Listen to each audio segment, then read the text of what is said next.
Hello there.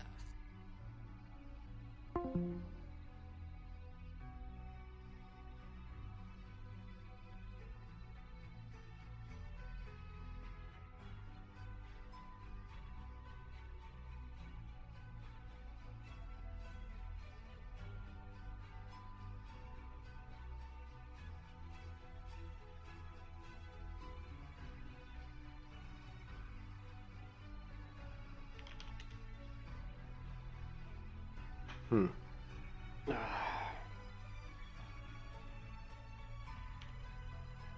Hmm.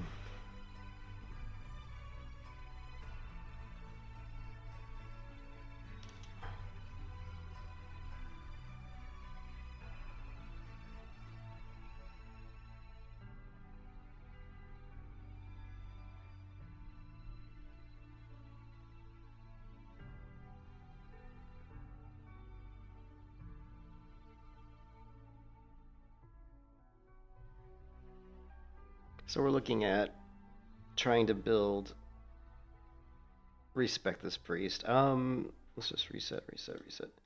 So I think for the healing build, we're definitely going to be going here, here, here, here. Increase your target's armor 8% for any second getting critical effect from your flash. I mean, this is like the healing build. Anyway, let's go greater healing. And increase the range of Smite Holy Fire and the radius of Pearly. How many do we need to go? 20 points? We got 19.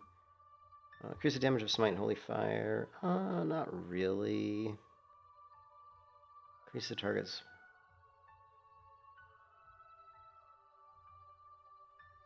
Or to get critical for your flash, heal, greater heal, binding heal, prayer of healing, or circle of healing.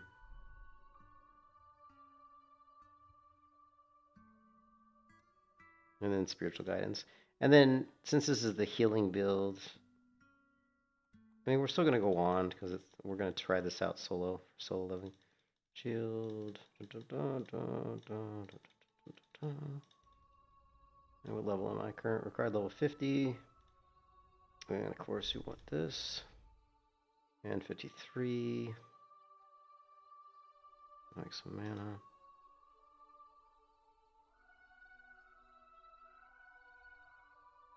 Why does it feel weird? Points left. Required level 57. What am I missing? What am I missing? Again, this is kind of like, I'm trying to create like, oh, this is what I'm missing. We're missing Spirit Tap. But again, Spirit Tap isn't really needed for the healing build. So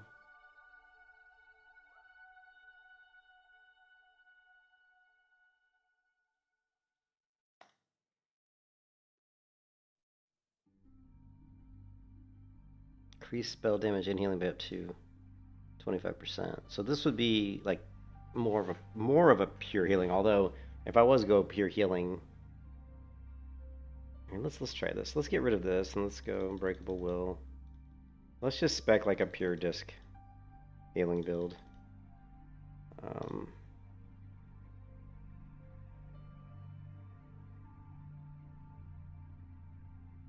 I think this is the good pure healing build. Let's duplicate this, and what we're going to do is reset. And now let's spec the leveling build, which this one's going to be interesting. I'm tempted, I want to try out Mind Flay,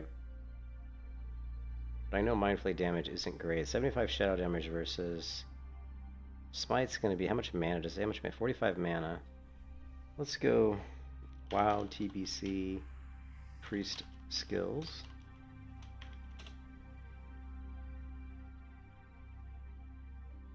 Thanks, and we want Smite. I'm being lazy, so we're just gonna say Smite.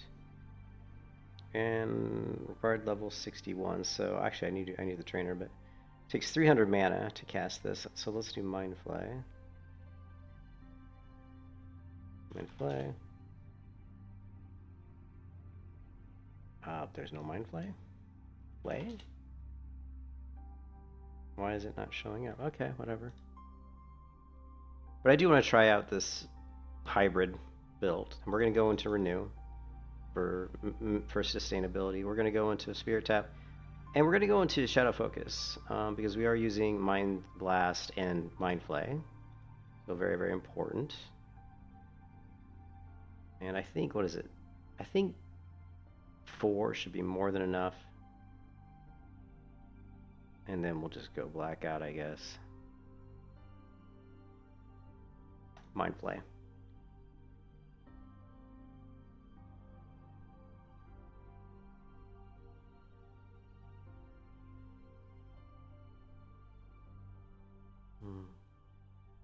We could still open with Holy Fire.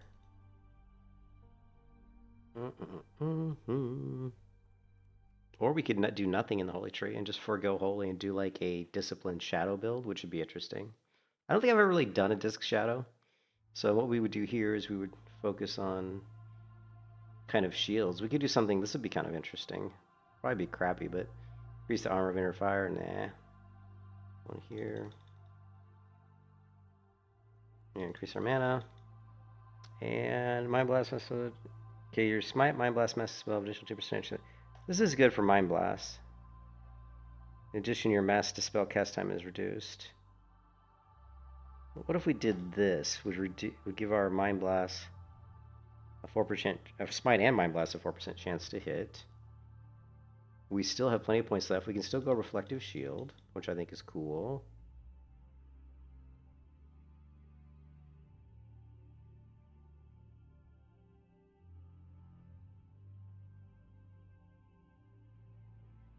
But it would be nice to kind of bump this up. Increase your total stamina and spirit by 5%. That's pretty cool.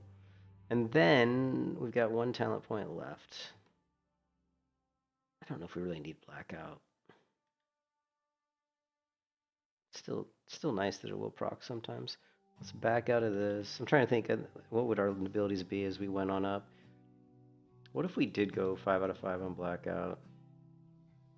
Increase the range of offensive spells.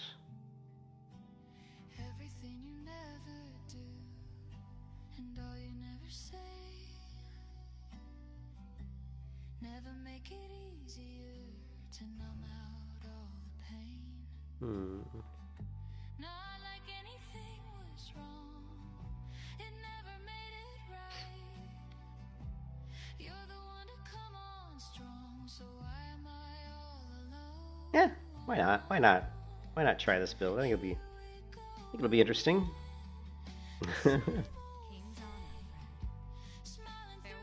Alright, we're gonna go to our secondary.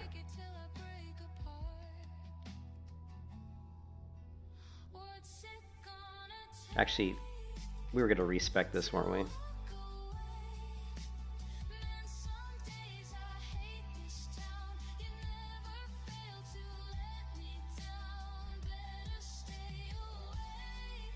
Yeah, so let's respec this.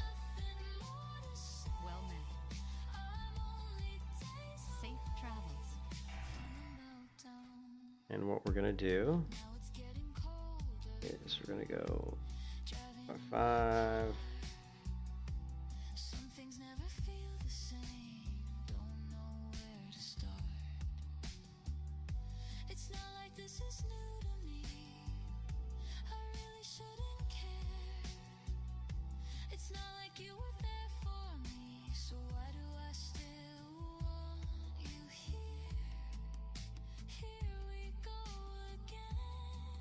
The same old thing. Smiling through a bleeding heart. I'll fake it till I break apart. What's it gonna take before I break? Man, some days I hate this town. You never This is our healing build. This will be our leveling build.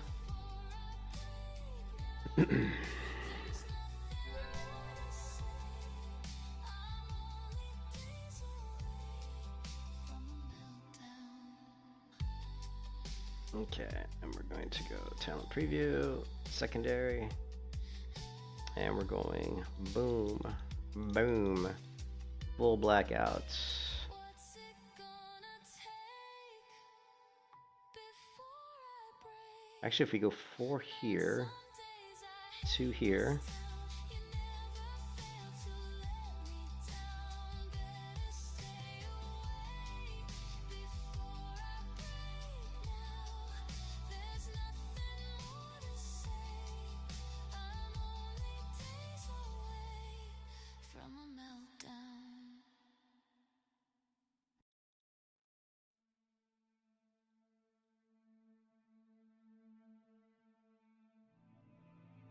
Okay, 5, 1, 2, and 2. And this is the DP. This is the hybrid, or kind of like the disc shadow build. So this is just basically we're going to do a little bit of extra damage. We're going to get some blackout. We're going to get the reduction to your chance to resist your shadow spells, which is going to be really nice. We're going to try to use our shadow spells as much as possible. And then we're going to also get Reflective Shield.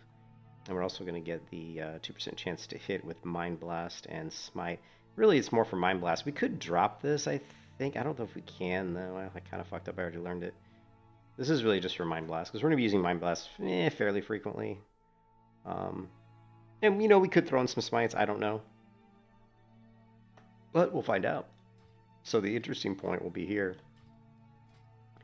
What's our crit? So our crit, oh my god, that crit chance is abysmal.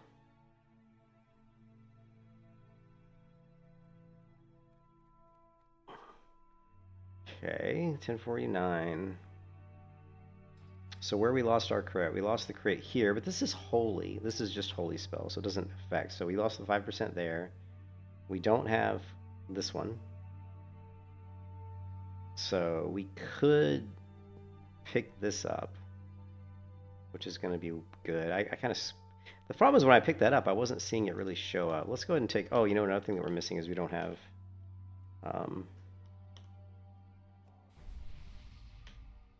what's going on here? Hold on a second. Something's wrong with my spells.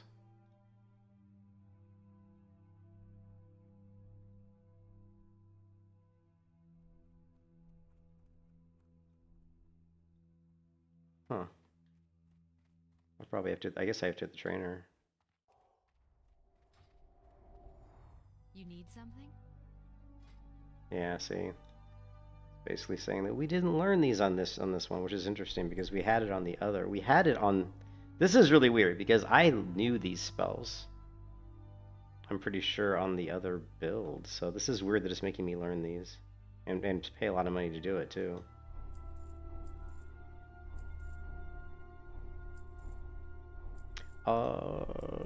Yeah, this is kind of shitty. Out. That was a very expensive training.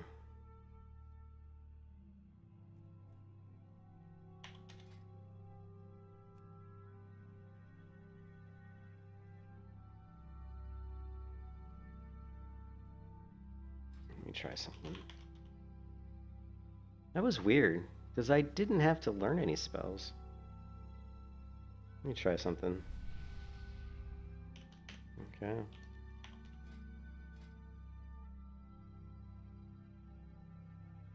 Okay, we got Luna's Grace. Rank 6. Let's make sure all the ranks are correct. Fear Ward we need. Don't have Fear Ward yet, so we'll put that somewhere. Hold it. Actually, that goes here.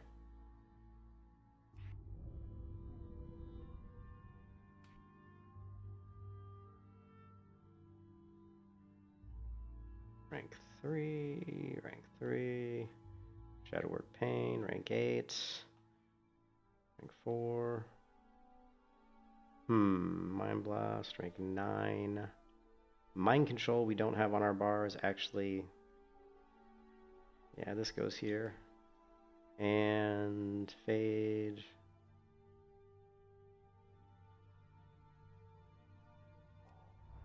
Did I screw up? I think I screwed up, guys. I completely screwed up, didn't I? Okay, I'm totally confused. Oh. We respect, but apparently it didn't... I must not have hit save. I must not have hit save. Okay. Let me try. This is so confusing. I must not hit save. I'm so confused. Okay, this looks correct. Okay. Now, before we jump off of there, let's put. I can see that one of the spells is missing on my bar, which is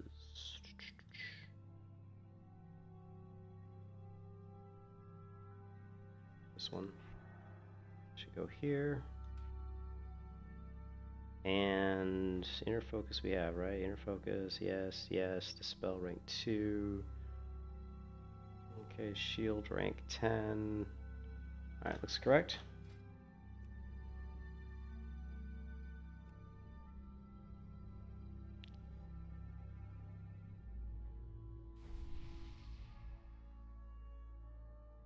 Alright, let's do this again. We're going Spirit Tap. We're going Shadow 4 here. We need Mind Flay.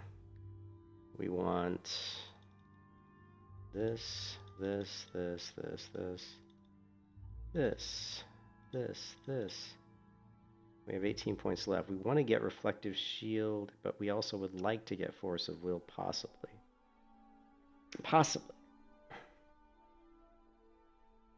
Well, let me learn, even though I don't have everything. Just so I can see what my stats are is what I want to try to do. Let's pick, let me go back. We've got this in the browser. So what we were going to do over here is we were going to go 1 here. We were going to go 4 here. And we were going to go 5 out of 5 on Blackout, but we don't need it. We don't need 5 out of 5 here. Which is probably a good thing. And then if we went down here and picked up Force of Will, well, let's see if it'll let me learn this. Are you sure you want to learn these talents? Yes. What I want to see is, now let's cast Spirit. I want to see what my crit is. So currently my crit is only 10.49.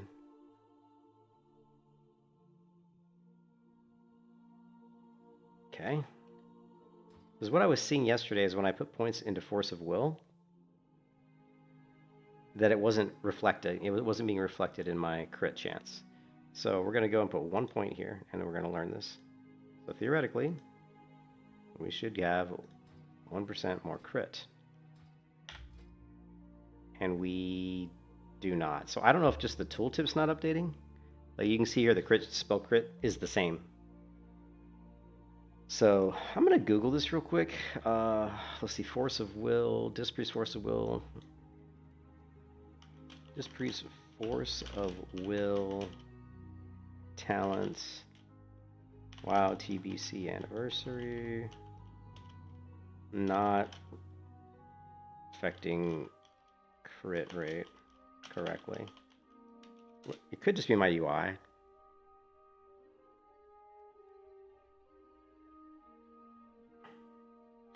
Okay, based on recent reports around the TBC anniversary pre-patch for WoW Classic, February 20, there are significant ongoing issues with talent calculations, specifically regarding hit and crit talents not displaying or functioning correctly. Talent not showing in character sheet. Reports indicate the talent like Force of Will, which grants 5% spell crit, may not be accurately reflected on the character sheet or in stat tracking add-ons. Well, there's no way to verify the performance. I mean, it's supposed to give me 1% more spell damage. You know, I mean, it's hard to really track that. I mean, you can like let me just ask in layer. Does anyone or maybe let's see. Let's you know, let's ask ChatGPT. Maybe they've found some more reports. Hold on a second.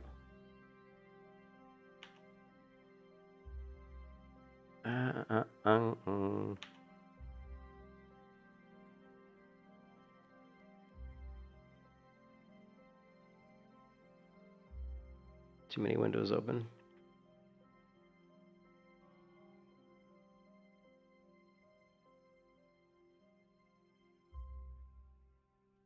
In WoW Classic TBC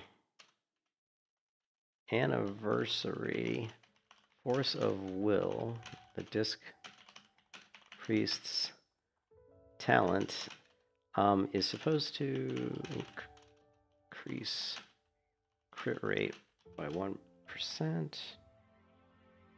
per talent point, but it is not. It's not showing up in the character sheet. Let's see if we can get some more information around this. I don't know if we will or not. The crit stat shows in the character pane only account for crits from intellect and crit rating. Talents to add flat crit directly, like Force, are typically not included in that displayed value. This is no behavior with crit-related talents. They work, but simply aren't displayed. This is the same kind of behavior seen with other talents that modify some hinter and mage talents increase crit or hit. How to verify? Instead of relying on the character sheet, you can check it via combat testing, track your actual crit rate. Yeah, but again, that takes time. It does say that it is working, but I guess we're just gonna have to take. I guess we're just gonna have to hope that it does work.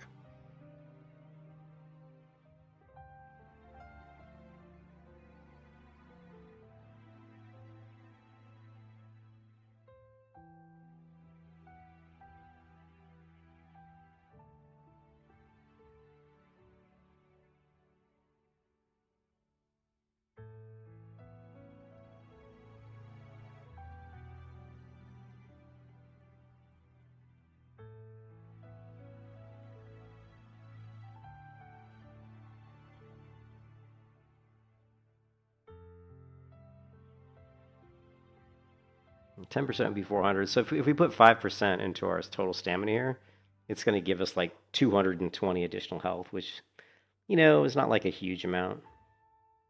But if we go with percent here, like 2% more mana, that's going to give us, oh, what would 10% be? 10% would be 600, so 1% would be 60.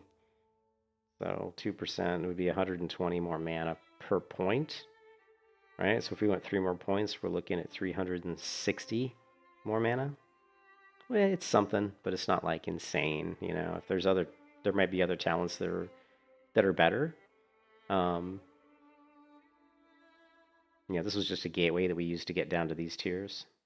So we've got 6 points. Do we want to go for hit rating on Mind Blast? Increase your hit rating, which I think probably would be good. Let's go at least 1 point here. And then we could go over into Shadow again, and we could go for... we could go more for Blackout if we want. If we wanted to, just for fun. Or we could just reduce the cast time. Because Mind Blast does have a pretty long cast time of 8 seconds. So if we put like 2 points in here, it's going to go from 8 seconds down to 7 seconds, which is a pretty nice improvement. We could even reduce the cooldown of Psychic Scream, which is currently, what is it? It's currently 30. So knocking that down to 26, you know, which is, you know, when you have Mind Flay, Psychic Scream can be used very offensively because you can basically fear mobs and instantly Mind Flay them because Mind Flay will slow them down. That way they won't get out of range, right? But the other thing is we need this. We need we need Shadow Weaving. So let's back out of... I don't know if I can back out of these. Yeah, this is as far as we can back out. So let's say we went... Let's say we went 1 here.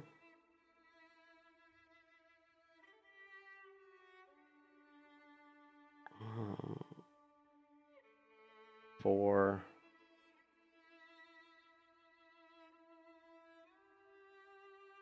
4, 5, 6. Yeah, we just put those to get to here. I don't know if we need to improve. Let's not worry about Mind Blast. Let's go do Fear, and then we're going to go... How many more points do we need? 11. We need 15. So let's go ahead and grab Blackout. Well, first, though, let's grab Shadow Weaving. We can also increase the range, which would be useful. Let's go 1 here. You have a... Let me take a look.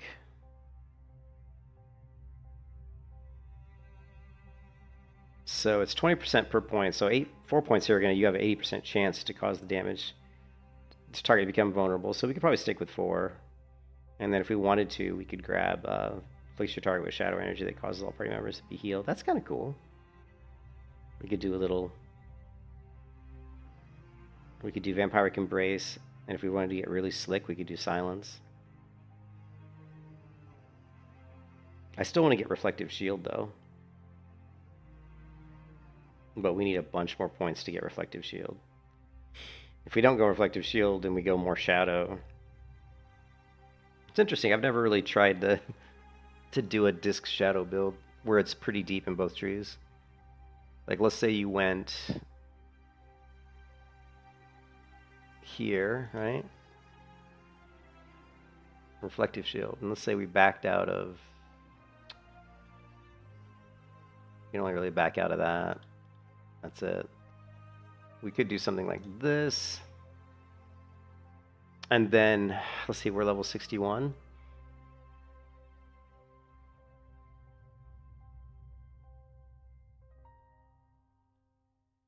So now you're looking at 10%. Not 10%, it's actually 50% of the damage absorbed by your shield is going to be reflected. And then that would be it. We'd be donezo in this tree. And all the rest of our talents would go Shadow. They would probably go 3 out of 3. We'd go at least 2 more into Shadow Weaving. We could grab Reach, and we could grab Vampiric Embrace. And then we could do stuff like maybe, increase the percentage healed by Vampiric Embrace. Increase your Shadow Swell damage, stuff like that. So I think this is pretty interesting. Yeah. We could flip-flop this, but I don't think we can, because we've already assigned those talents. But we could have went more with Blackout. And we still can. But let's go ahead and learn this one.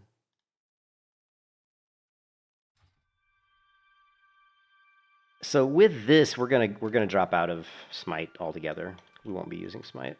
Although Smite is probably better, to be honest, for like mana efficiency. Let's take a look. If you look at it, let's see how much. So it's basically 300 mana, and it does, about 450 damage. So let's do this and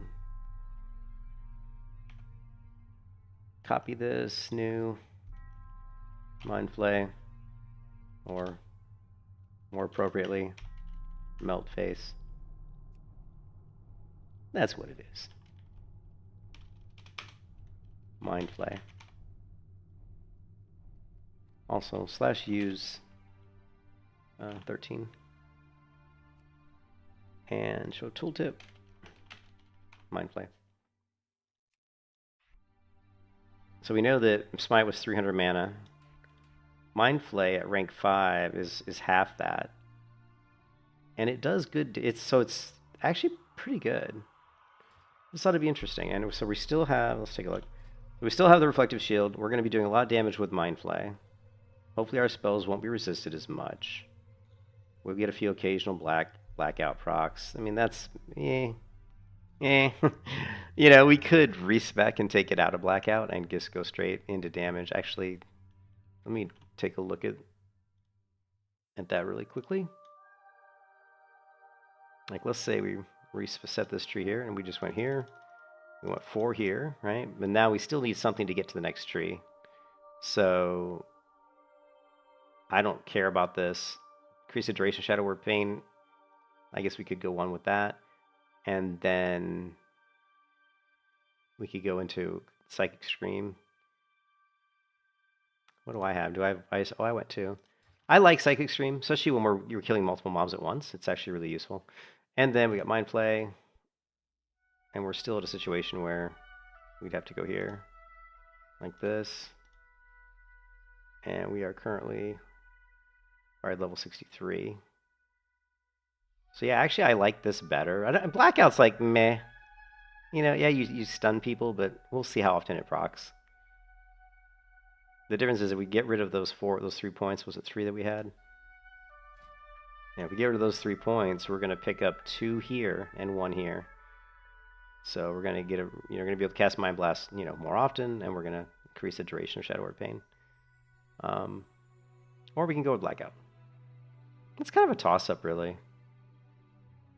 Because we don't really need more Mind Blast because we have Mind Flay that we can just, you can just cast Mind Flay as much as you want. In fact, let's go to the macro. We should make this spammable, but we'll take a look. we'll take a look at the spamability of it.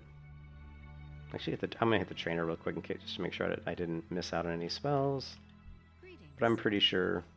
Oh, we did miss out on some spells. Damn. Good thing I hit the trainer. We missed on Divine Spirit. Strength 4, right? Mind Flay 6. Spirit, Prayer Spirit, and Divine Spirit 4. And Mind Flay is 6. Okay. Interesting.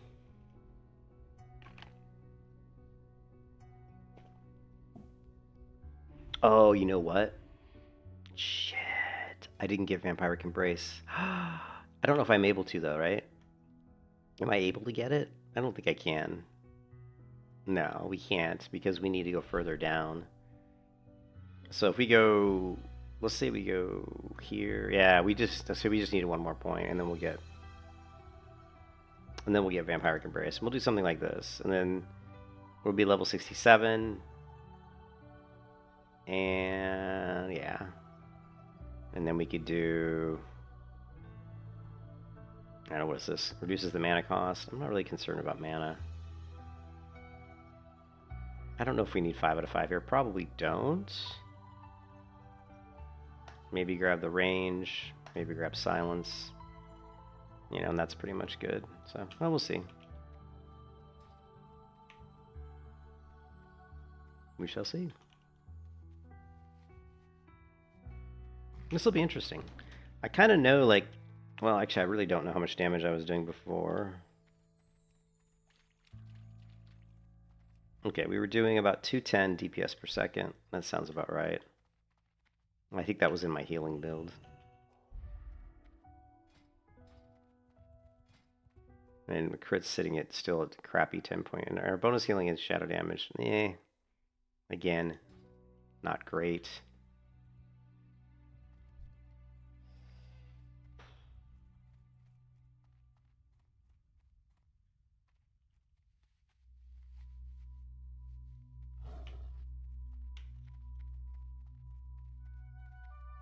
This will be interesting, though. Should be. Let me see. Level 61. I'm just looking for quests that are a little bit lower in level. Open your heart to the light. Be kind to those less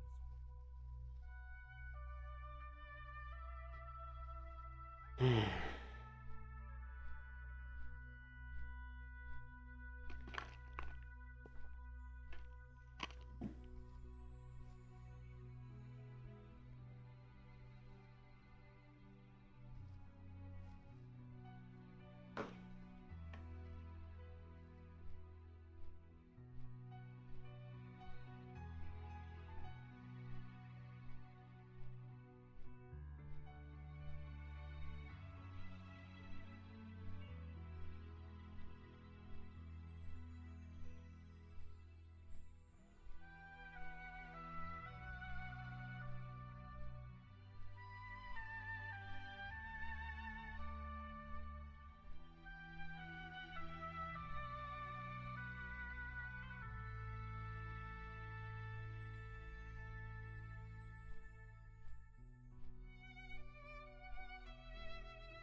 Why are we flying here when I was flying to the Temple of Telhamat?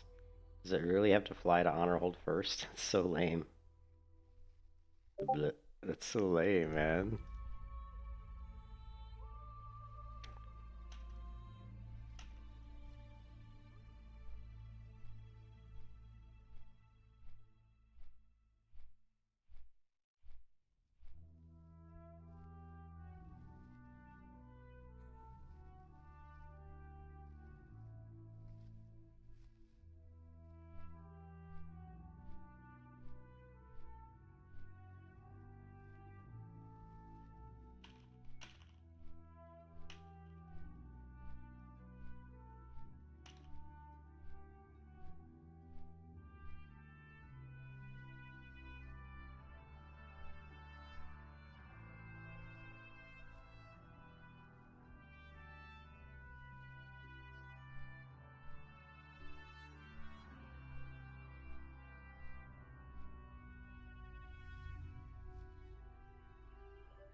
210 and DPS.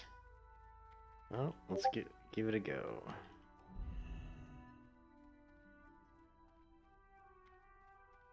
We're just gonna go. Do we want to go smite first, or do we still want to open with holy fire? We'll still open with holy fire, I guess.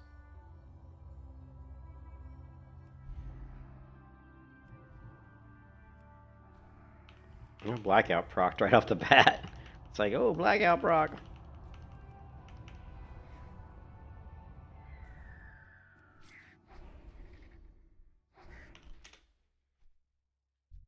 No, we did more damage, 317. That's a lot more than what we were doing. Here's what I was talking about with fear. Fear being on a short cooldown, you can just fear and immediately go into mind flay.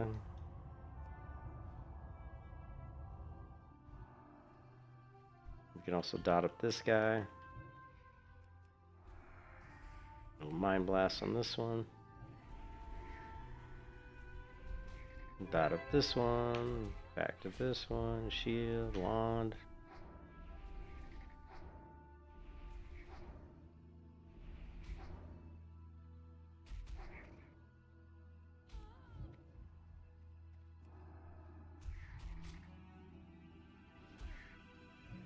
You can kiss your ass goodbye.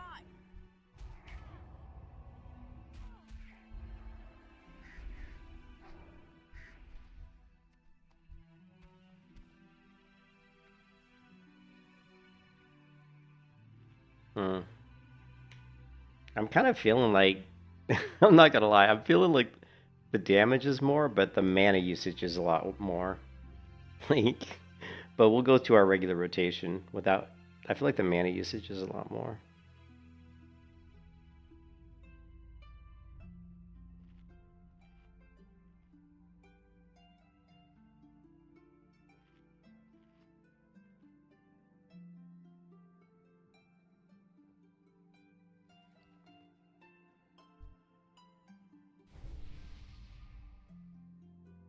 Oh, that was stupid. Take a scroll and then override it with your potion. That was genius right there.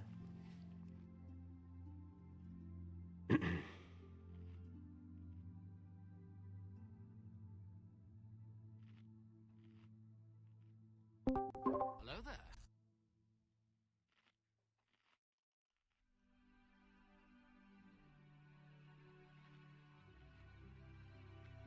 Let's try our regular rotation. What's up, man? What's up, dude? Nah, not much.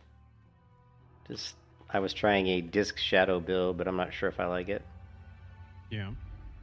Yeah. It does make it so that my shadow spells aren't going to be resisted so much. Which is nice, because I use Shadow Word Pain and Mind Blast all the time. And I now have Mind Flay, which I guess is kind of cool. Is that a single target in that version, or is it an AoE? Single target. When they changed it. Single target. I think it was like Kata, maybe. Mind Seer was the AoE one. Oh, right. Yeah. Kata, or maybe, I don't remember.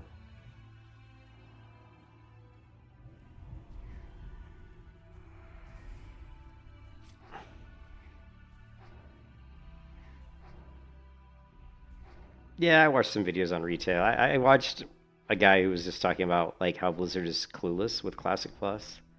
And it was a really, really good video, actually.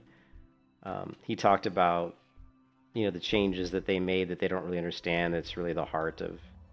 He basically was what he was saying was that Classic Plus has a lot more to do with RP, right, than it does with systems. You know, like people well, class identity and just RP, which I've always said that class identity was huge. Like you have to identify with your class, and so he was saying little changes like taking away the quiver from hunters. You know, you're taking away a minor nuisance, but it was all part of the class art roleplay aspect. You know, hunters had to have quiver, they had to have arrows, and having a hunter come into a dungeon and be like, oh shit, I don't have any arrows. While that sucks, it adds to the flavor of the game, you know, it adds to the fun of the game, you know, and which I totally agree with. And then, you know, other classes, you know, having stuff, but I don't know, there was other stuff he talked about, but you know, it was just basically what he was saying is like the leveling. Leveling is what is at the heart of World of Warcraft and what made vanilla, you know, so good. People play vanilla. Most people, a lot of people play vanilla, and yeah, they raid and stuff. But a lot of people look forward to the leveling process. They're looking forward to 1 to 60. You know, I don't play vanilla for raiding. You know, at all. So I play it for the leveling and then trying different builds. Theory crafting, and then of course I do like to do the battlegrounds and the PvP. So. And I don't know if you saw, I put a link in the Discord, but oh my God, the Ashes of Creation. Did you see that shit that got released? A little bit. Oh my God. I was stunned. I didn't pay much attention to it because it's gone. Dude, I was stunned. I was literally, I couldn't believe what I was seeing. Like Steven was all the way back in 2019, was asking a friend of his, a guy he had met who he'd befriended, was asking this guy continuously for money. It was like, What I had an analogy yesterday that I thought of. What was the analogy? But it was like, it was like basically he was paying the payroll on borrowed money. He didn't have anything in the bank, and he lied about it all. He lied as if he had all this money, and he didn't. Right? He paid himself and his husband, who was the CEO, $50,000 a month. And and this investor who basically gave the goods on everything said that they never had a board meeting. So this guy's the CEO. He didn't do anything. The guy, it was just a title, but he didn't do anything. And he was getting paid $50,000 a month to do nothing. And Steven, like literally in 2020, was asking this guy for like $500,000, $600,000 every month. He's asking him for money to pay the payroll, right? And this guy was paying it. Because I don't know why you would keep doing it like that. Well, he had invested so much. He'd already invested like $7 million in the game, and Steven was pretty, I guess, persuasive. He just kept saying, as long as we keep paying, this payroll this month and this month, we're going to get these investors that are going to give us like 30, 40 million, which will last for a while, and then And plus, initially he said he had Tencent interested in backing the project. And of course, Tencent's probably the biggest gaming, the biggest company in the world with money. Like, there's nobody that really has more money than Tencent. They're not going to want that kind of a project with what they're not going to align with what he wanted. Well, yeah, I agree. What it sounds like is this particular guy that he, that he knew nothing about. I don't think he knew anything about video games, and I don't think he knew anything about, like what Tencent would or wouldn't want. He just was able to look them up and see that these guys have tons of money and they make tons of games, because Steven would send him videos of like, oh yeah, we're doing. I think I played maybe one game that was ever Tencent. Mm-hmm. But even still, I don't think it really would take much more than maybe an hour of research to understand what their goals are aligned with. Yeah, it's concerning that he has that much money and is not willing to do that enough work to do that. He didn't, and he didn't look at Steven's house. Like he knew that Steven's mom had a lot of, like, supposedly had money, because his mom was the one who did the MLM marketing. He looked at Steven's brother.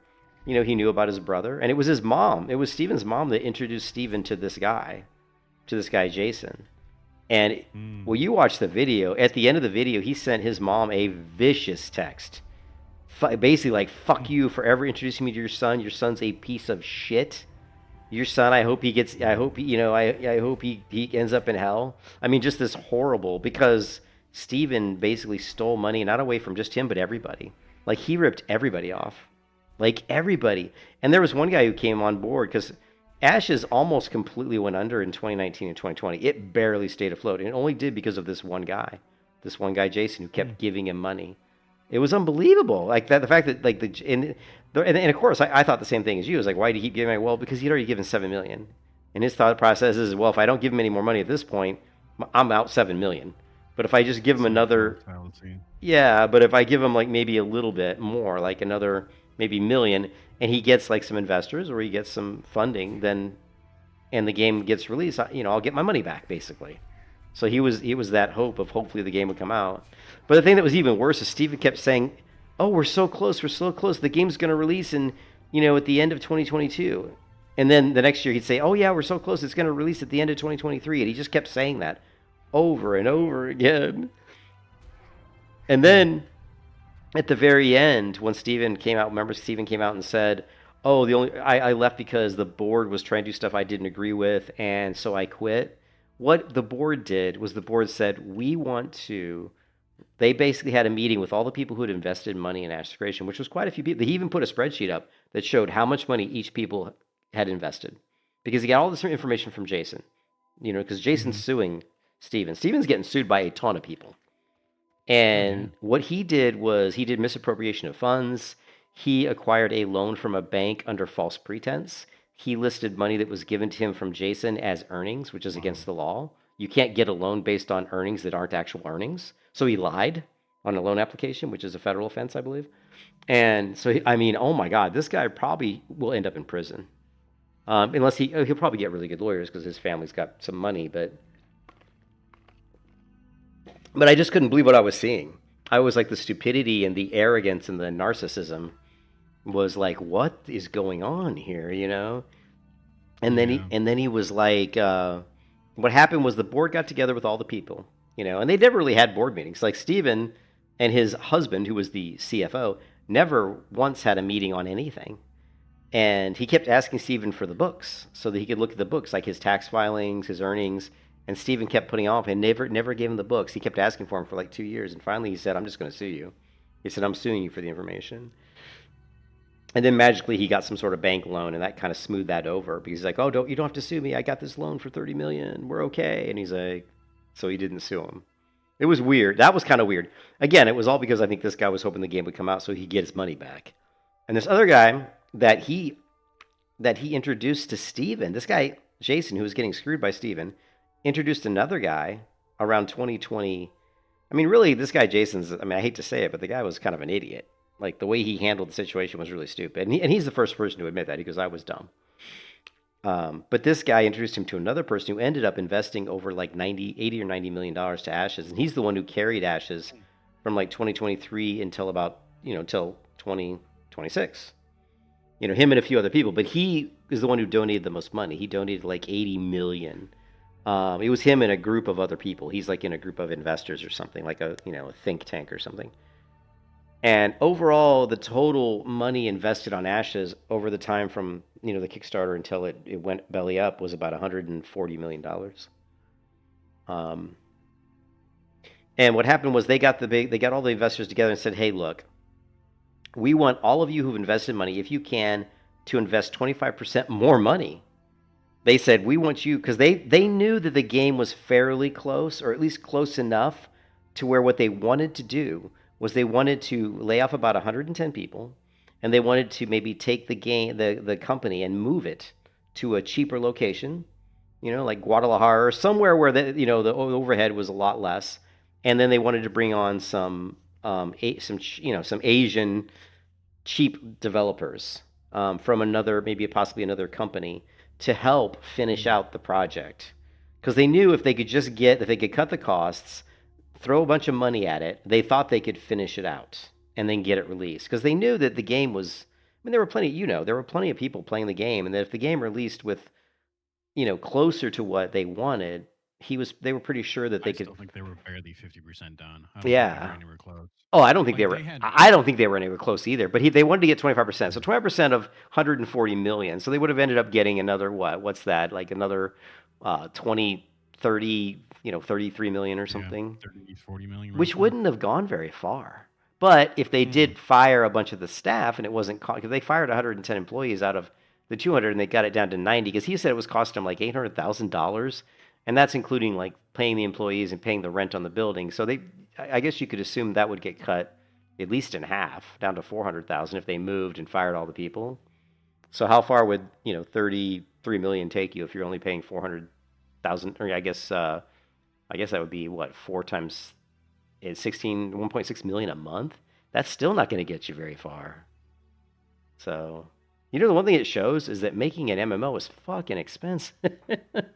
Yeah, well, making a game in general is kind of expensive. I don't even think it's MMO. Yeah. But the live service part adds extra cost because you've got servers you've got to have. But I think even if you were making a single-player game, you'd still have a certain amount of servers for development work, being able to keep it up and going, and different versions during development work and all that shit. But he lied to everybody, Blue. He lied. He lied about it being fully funded. He lied about them never being in trouble about anything. He lied about him being the main investor when he, according to this guy, Jason, Steven never invested really anything into the game, like nothing. Like they think he invested like a little bit in the very beginning during the Kickstarter, but he more than took enough money out of the investments for his own personal use. So basically he netted a negative as far as backing the project, right? Unbelievable, dude. I mean, just wow. Just wow, Yeah. man. Unbelievable. I mean, how do you think you could get away with something like that? You know, delusions of grandeur, man. Mm-hmm. How may I help? Be careful. What brings you here? Walk with the Earth Mother. Greetings, traveler. Be careful. Go in peace. Ishnu Allah, Elun light your path.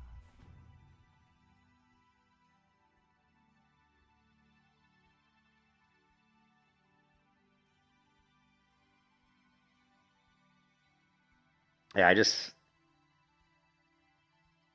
I think the thing that surprised me the most was that Steven, when you looked at him in live streams and you look at him in all the videos and all the content, I always knew he was kind of narcissistic, but he always came across as he was relaxed and like there was never any real issues. You know, he never looked nervous.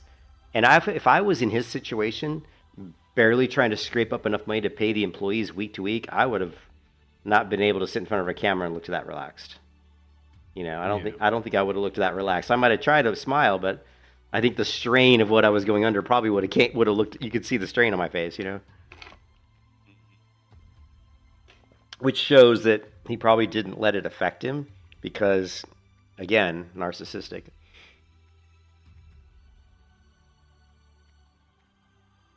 And they did ask in because I was in a video I watched last night where the guy was on a live phone call with this guy, Jason. He was live streaming, and Jason called him while he was live streaming. So he said, "Hey, I'm live." He's like, "You're on the live stream right now." And they asked him, they said, "What's going to happen with the code?" And he said, "Well, I don't really know." He said, "That's this other guy, the one who put up the 90 or 90 million." He said, "He's the one who probably is the most in control of what will happen with the actual assets, the code." And he goes, "I don't know." He goes, there might be some talks about trying to, you know, to get that to a gaming company that can pick it up and do something with it. You know, maybe they can sell, you know, or try to get somebody to come in and finish it and do a partnership. But, you know, the chances of that are probably pretty slim. So there's always a chance, though. I mean, there's a lot of companies out there that are willing to pick up dead projects. We've seen it before. You know, there's the one guy who's trying to buy up New World. There's people who have picked up, you know, who've picked up games that have ended, you know. But this is a little different. The game's not complete. Yeah, you know. Quite a bit more work involved. Mm-hmm.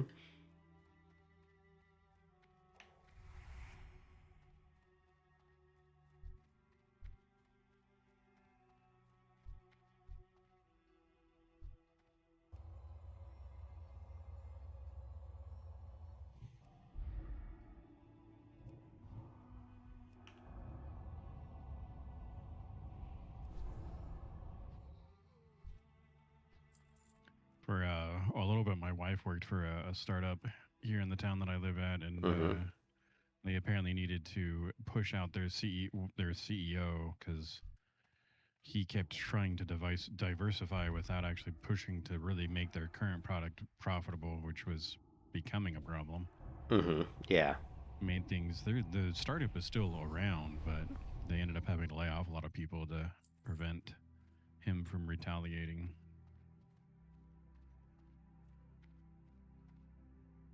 Why am I walking? Yeah, that's...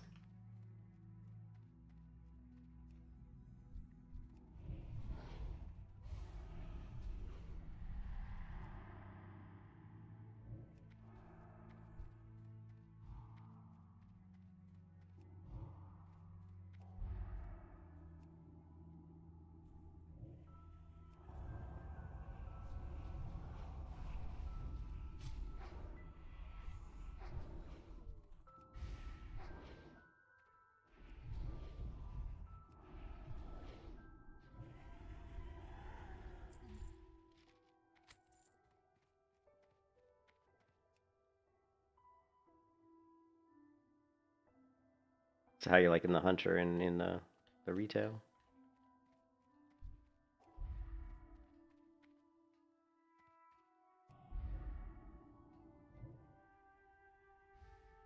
Blue, did you hear me, or you just maybe? What? I said how you liking the hunter in retail? Oh, rogue. That's right, rogue. That's right, rogue. I'm sorry, I shouldn't. I like my rogue. I have a couple of rogues. I just wanted to have a Worgen one. I just didn't bother to level up that race combo. I could buy a boost, but I don't know. I thought it was going to go faster than this. Seems like it's taking a little bit longer than I thought it was going to. What level was the? I don't know. I'm 16. Oh, I guess he was level 1. Yeah, it takes time. Yeah. It takes time. I mean, it's fast, probably to like 30, and just your typical. I mean, that's the thing. Like TBC really didn't really expedite the leveling process of vanilla content that much. It's still slow. You know. Yeah, you assuming that it's the same leveling as when it was released. You pretty much had to do every zone except the last 2, and even then you still had to do some in there. Yeah, you only have to get to 58. Hey, Srafe, how's it going, man?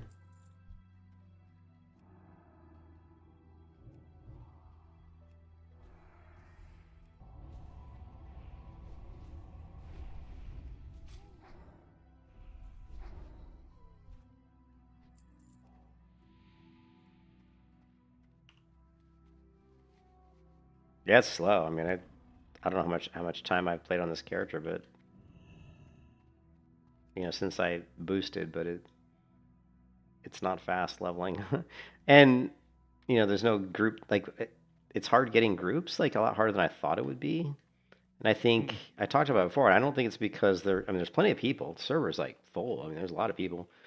But it's because people are saying in the looking for group, they're saying looking for a group, but I don't think a lot of people are actually forming the groups. You know what I mean? And nobody wants to be the person that's be the lead and form the group up. So I'm just gonna have to start forming groups, I guess.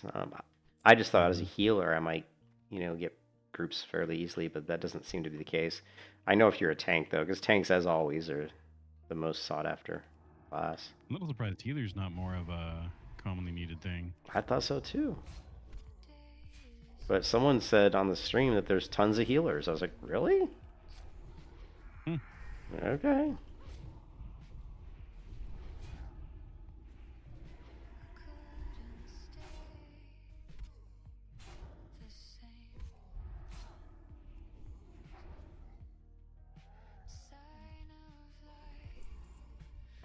That was weird.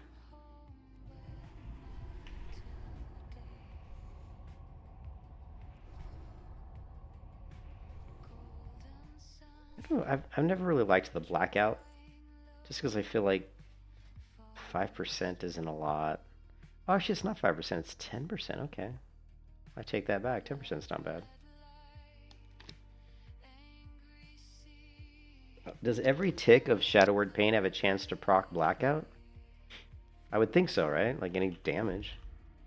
I don't know what either of them are, to be honest. Blackout stuns the target for like 3 seconds. Oh.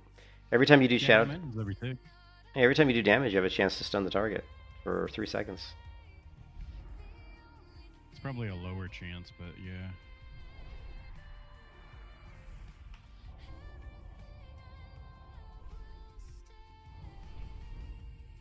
All shadow damage can proc blackout. That's what I was thinking too. Yeah.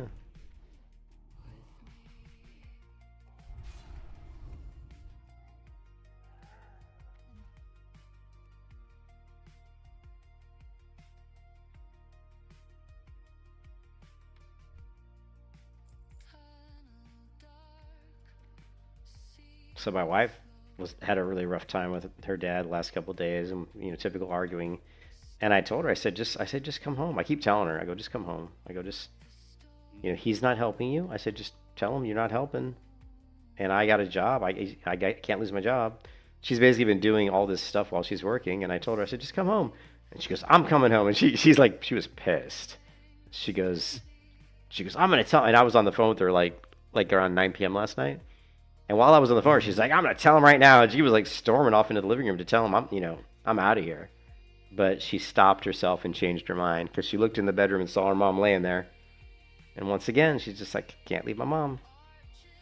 But it's not, and she knows it's just a matter of time though, until she does leave. She knows it. And hopefully sooner rather than later. She's coming home tomorrow though, for the day. Her Aunt Patty said she'd watch her mom tomorrow, so she'll be home tomorrow. Into a home really bad. Yeah, and Amber just thinks, my wife thinks that it'll kill her, that the home will kill her mom.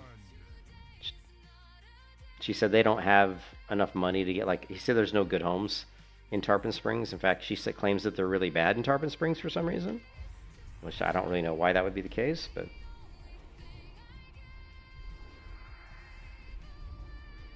Is being tied to Tarpon Springs a requirement? I don't know. Oh, well, yeah, close... I don't know. I guess close to where her dad lives, so he doesn't have to drive that far to see her. Who cares about him at this point? Because he hasn't done anything. Yeah, I don't think he's gonna drive to go see her anywhere. I think the whole thing is that's just what he's wanted all along. I think all along he's been purposely being really hard to deal with because I think he wants her to be at home. Because I don't think he wants to deal with her. That's my personal feelings. Because the stuff he's done just doesn't really make sense. Mm-hmm. Like the fact that he says I'm gonna change her in the middle of the night and then not do it. It's like, why would you say you're gonna do it and then not do it? It doesn't really make sense. Why would you do that? It's completely illogical. But I don't know. Like last night, he goes in, his mom, his wife, Amber's mom, she goes to bed she's a stroke victim, and stroke victims go to bed really early. That's really common that they go to bed at 7 or something. So she gets her meds at 6. She usually goes to sleep around 7 p.m. and then gets up at 7 a.m. So she goes to sleep at 7. She's asleep. He comes in there, cranks the TV up, and I mean loud. I'm talking loud, And there's no way anybody can sleep with it that loud. So she's woken up. So he kept her awake for another 3 hours, Whatever. It's just stupid. Anyway, but my wife will be home tomorrow, so you won't see me playing any games tomorrow.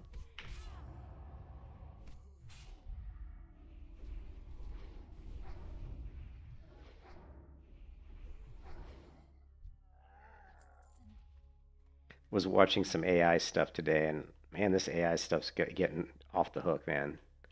I didn't realize how bad it was getting. There's a product called what was it called? It's just the I don't know what it's called. OpenClaw.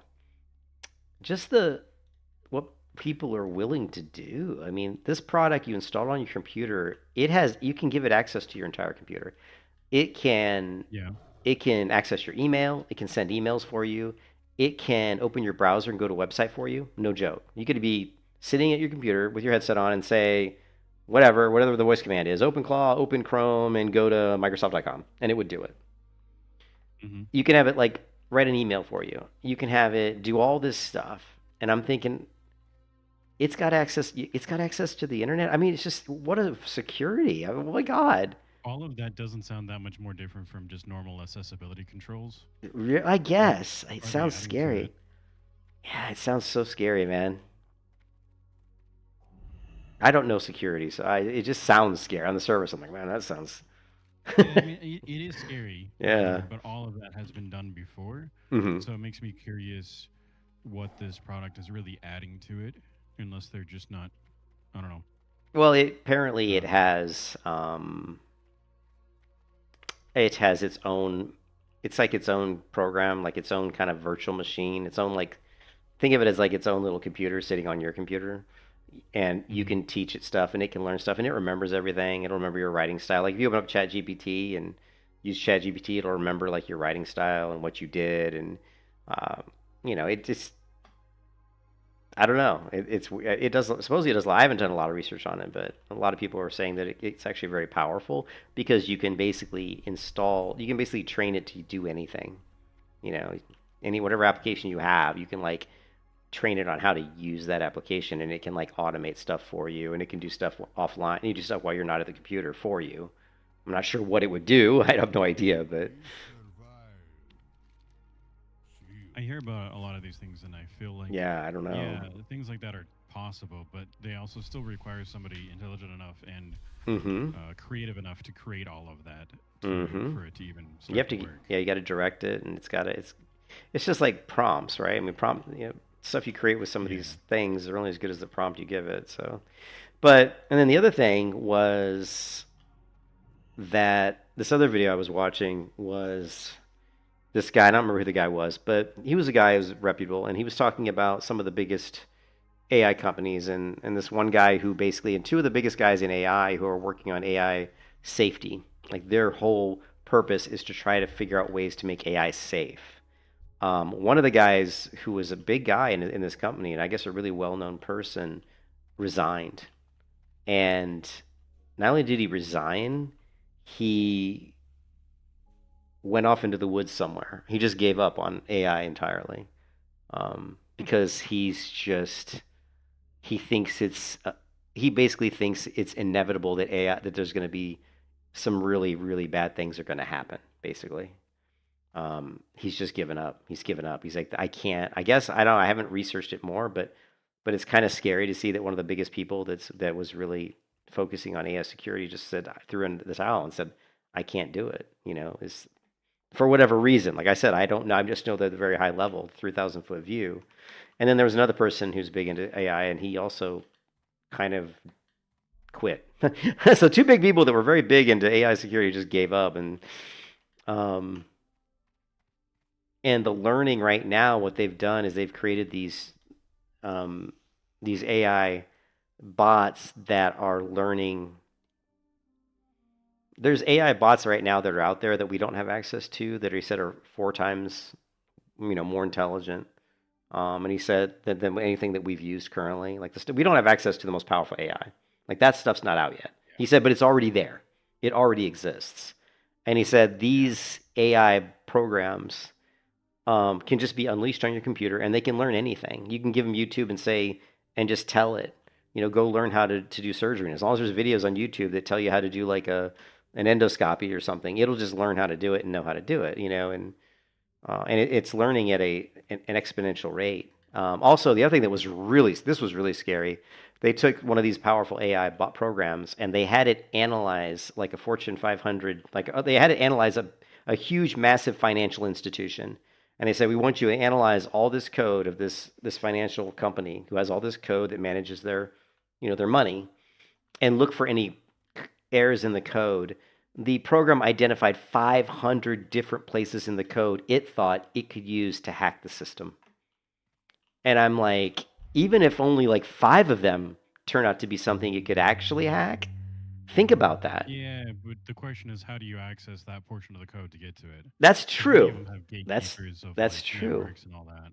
That's true. But once they It's like, get yeah, in, sure, well, there's it's no social problem. engineering. It's social engineering. They're going to try to get in through social engineering. Yeah. But it's just, dude, it's fucking scary, man. It's just Yeah, I scary, don't man. see it being that much more than just mostly a tool increase. Mm-hmm.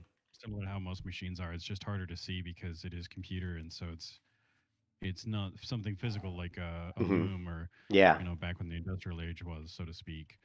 You don't I- see it per se. Yeah, you're looking at it from a more realistic. What's the word? You're looking at it from a very logical point of view.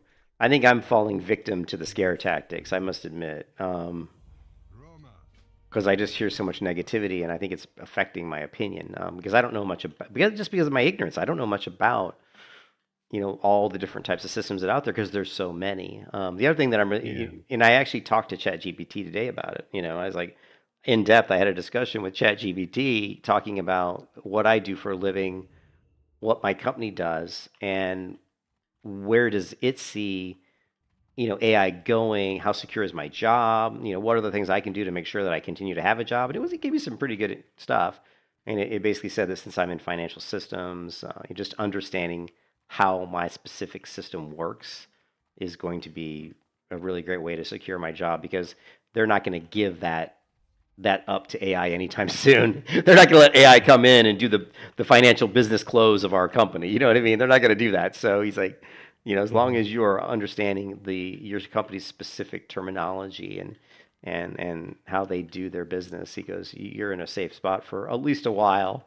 Yeah. But man, Yeah, it's. I think there will definitely be times where it'll be thought of as being more useful than what it is. Yeah. And so people will essentially lose their jobs, but then you'll either come back as something different or hopefully something better or just outright come back. Mhm. But yeah, I don't see. I've always thought of them as a much more advanced autocomplete, and Yeah. Oh yeah. autocomplete Oh yeah. can look at many of those things. So that's kind of how I've always seen them. Yeah. Yeah. Much beyond that. I mean, I think I've used AI enough to find out how to use it. I mean, to me, it's always just a way of stubbing stuff out really quickly, or give me an idea on how to do something that I don't know how to do. Because, like, if I'm doing a certain specific tool, and I've never used the tool to do a certain type of coding, I'll ask it, can I do this with this specific framework, this coding framework? And it's great because it'll say, oh yeah, you can do that, or oh, you can't do that, And so there's a great. It's basically just like a Google search, really. I mean, that's what ChatGPT is. It's a really, really good Google search. In fact, one of my YouTube channels that I do watch that I like, I don't know if I have it up currently. I think I closed it. It's this Asian guy, and he talks about crypto and stuff, and he talks about AI and stuff, and he was saying that he basically went through the AI that he uses on a daily basis. And he said he uses ChatGPT on a daily basis, but he said how he uses it is he has it on his phone and he uses it voice activated. And he says it's just so much faster than Google that's how he searches on his phone. He just grabs his phone, he talks to ChatGPT and says, hey, pull this up. Because he said it's just way faster. He's like, I use it on my phone as in replacement of Google. And then he talked about if he was writing like code, he said he uses Claude, Claude Code, which I've tried to use once, and it just felt more cumbersome than ChatGPT. So I need to try that again. Using it, and I've also heard that you almost need to use the paid versions, which I'm not doing right now. Yeah, so I don't want to use the paid version. I'm trying. to- Yeah.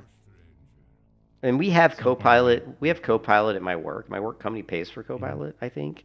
Like when I'm in Visual Studio, or even in, I think Copilot's right there. And I can open a tab for Copilot and ask it questions. But and I haven't really used it a lot. And I know it's so weird. Some coders are so averse to using AI. Like there's a guy on my team who's just so averse to using it. I understand why, because it's really bad if you use it a lot, because it just makes you a bad programmer because you forget how to do. Like if you use it to create the stubs and stuff like I do, then you'll forget how to do it. Like my boss was like on a conference call with me one time, and he was having me do something, and I was injecting code into a Razor page. I was doing the content switching, so I basically was writing C# code, basically C# light code inside of a Razor tag, right? And the context switch is the ampersand, kind of like in old ASP pages, you'd context switch with, I think it was a % sign. And all that means is, okay, I put this ampersand, so the next following characters are C# code. So translate it that way, right? Translate it as, read it as this is C#. But he said, oh yeah, just do a method here, do that. And he's like, put your parentheses, Julian. And I'm like, oh yeah, because I was just forgetting like simple stuff. And a lot of it's because I was in a Razor page. Like if I was in the actual C# code behind, my brain would just instantly know, oh, I'm creating a method, put the parens, put the conditions, put the curly braces. But when I was in the Razor tag, for some reason, my brain just kind of had a fart moment, or, and I was like, oh yeah, right. And so, but I also think that's partly because of using ChatGPT kind of makes you forget about just simple syntax sometimes, because you can get really accustomed to having it just stub stuff out. Oh, just, write me a little snippet on how to create a grid column, It's like, I want to create a grid column that's something such and such, and I want to, on the loading of the row, check each of these columns, every time I hit a row for a specific property or something. And it'll just generate the code, and I'll just give it some generic stuff. And then, of course, eventually I'll change it and modify it to be used with what my field names actually are, right? Which is another thing that's really funny. Like people in my company are like, oh, don't put code into ChatGPT. It's like company code. I'm like, well, I don't put code into ChatGPT. I replace the field names with generic names, you know. But I mean, realistically, if I even put the regular field names, does it really? It's not. Does it really matter? I mean, the thing that's weird with ChatGPT is I have the stuff all turned off. I have like, you know, use my code for training chat. No, that's all turned off. I even use. I just recently found out, which I didn't know. If you open up ChatGPT, there's a thing in the top right corner. Here, I'll show it on stream so you can see what I'm talking about. After I kill this mob that's trying to kill me. Let's see.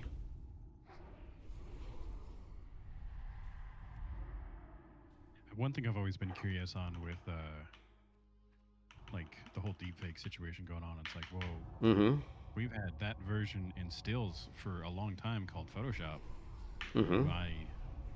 Why is this that much different? I've always been confused on that. On which? On the deepfake?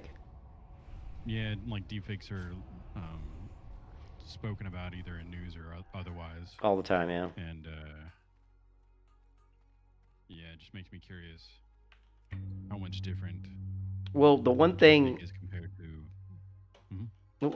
Yeah, I understand what you're saying. It's like, how is this so bad if you could just do the same thing in Photoshop? So on my stream here, I opened up ChatGPT. So the thing that annoyed me about ChatGPT is I could be at home, because I have one account for ChatGPT, right? I could be at home and be asking questions and stuff. And then when I go into work, if I open up ChatGPT, it remembers all that stuff. Even though I've told it not to remember stuff, it still does. And I've tried everything I can figure out how to prevent it from saving. And then finally I figured out there's a simple thing in the top right corner right here. It says turn on temporary chat. So if I go into here in temporary chat, now it'll save it until I close the tab. But once I close the tab, it's gone. And so now anytime I use ChatGPT, I just use this. I use temporary chat. I go in and say blah, blah, blah, blah. And then when I'm done, I just close it and it's gone. Boof. Currently, just because I'm not paying for it, I have a separate account for my work account. Yeah, I'm paying for it. Work as much separate as I can, but I can understand if you're trying to pay for it. I did that when I was paying for GitHub's Copilot AI thing. I paid for that for a little bit. We have, like, I don't know if what I'm using, I think I have the free version, because my boss told me, he's like, do you want a license for Copilot? And I was kind of like, I was like, well, I use ChatGPT. And he's like, yeah, well, the company's paying. And I kind of said at the time, I was like, well, I guess, I mean, if they're paying for it, I mean, and I know other people on our team, at least I think one of them said for sure, he's like, oh yeah, I'll take a license. And then I think my boss definitely himself is taking a license, but I don't think my boss actually gave me a license for it, which, like I said, I don't really use Copilot. I would be surprised that it's not a seat style thing, but I guess it could be. I don't know. You come back sometime. Yeah, I don't know. Where's the staff? The staff of the elders.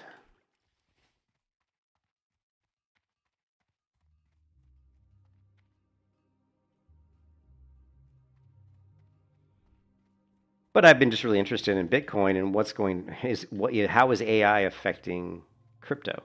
And I've kind of seen both sides of the story, where some people say, well, AI is going to push crypto up because the easiest way for AI to interact with systems is digitally, and the best currency to do digital transactions is cryptocurrency. But then I don't understand how that like the currency type doesn't matter. You're still interacting with an exchange system. Well, no, it's crypto, Yeah. right? So if I submit money, It has to have something in order to say, "Hey, go buy this" or "Go sell this." It Yeah, still like has to interact with some sort of API. yeah, So no, I'm when just you saying say, if somebody created like a sales order system using AI, where you go to the sales order system on a web page and you just start talking to an AI bot, right? And it directs you to something you want to purchase. And one of the ways you could purchase this would be Bitcoin. But you're right. I guess if you could use a credit card, you could use any payment. I guess it doesn't really matter. But and there's it makes me curious on some of their arguments is all. Like, when well, I people think talk that about it like that. well, a lot of them cost money. Like a lot of them, there's a transaction fee, I think, right? Like if you're taking people's credit cards as a form of payment, don't you have to pay like some sort of a fee? Don't you have to pay a Yeah. fee? I don't think you have to pay a Is fee it for not a fee crypto. for doing exchanges? It's been a while since I watched it, I don't remember. Well, I'm not talking about exchanges though. I'm just talking about sending crypto from your wallet to their wallet, which bypasses an exchange entirely. This doesn't even use an exchange. It's just an address. Do you know what I mean? Facilitates that change. Well, it's what do you mean facilitates that change? What do you mean? Well, somehow it's got to go through something to say that yes, you've moved the money, right? Well, they have to, like the person who's selling you the whatever it is they're selling you has an address where they can receive Bitcoin, and they give you that address, and then you have to go into your local software on your computer or however you have a way to send Bitcoin, and you just say, hey, send this Bitcoin to this address. You know, like an ACH transfer or yeah, transfer? yeah, very similar, very similar. And so it doesn't go through any kind of a mediary. It's a direct send from your storage location, wherever that might be. Like for me, I've got my Ledger wallet, right, which is a cold storage device. So I would take my physical, think of it as almost like a thumb drive, right? Because it kind of looks like a thumb drive. I take my Ledger wallet, I use a USB-C cable to plug it in to my computer, and then I have to type multiple passwords to get access to that. Once I do that, I can then say send Bitcoin from my Ledger wallet. And all I have to do is give it an address. And it sends it. You know, and that's going directly from my physical hard device, theoretically, right? Theoretically, it's just numbers, right? You know, it's going from that device to wherever that address is. So that doesn't go through any exchange or anything. So some of those like ACHOs, I'm a little bit curious on how it knows how to handle all that, because it still runs over the internet. It does, yeah. So in essence, it still has to have an IP to go to and then find out where to go. And it's got to have what do they call it's got to have the sign. I can't remember. I should know this. The transaction, I'm sure, has a token, right?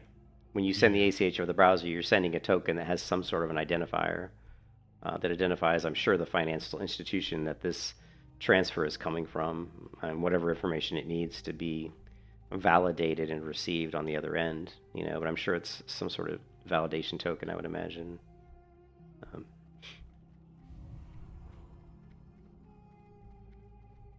It's just the world is so different now, and I just don't want to wake up one morning and not understand what's going on. You know what I mean? So I'm constantly like watching videos, but sometimes watching the videos and learning about different things because there's so much going on. Sometimes it could be a little bit scary. It's like, Jesus. Yeah, I can understand that.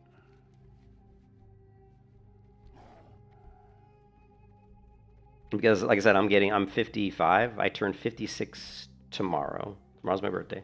And I'm getting, you know, I'm getting old, man. And I got to figure out when am I going to retire? Where am I going to live, you know?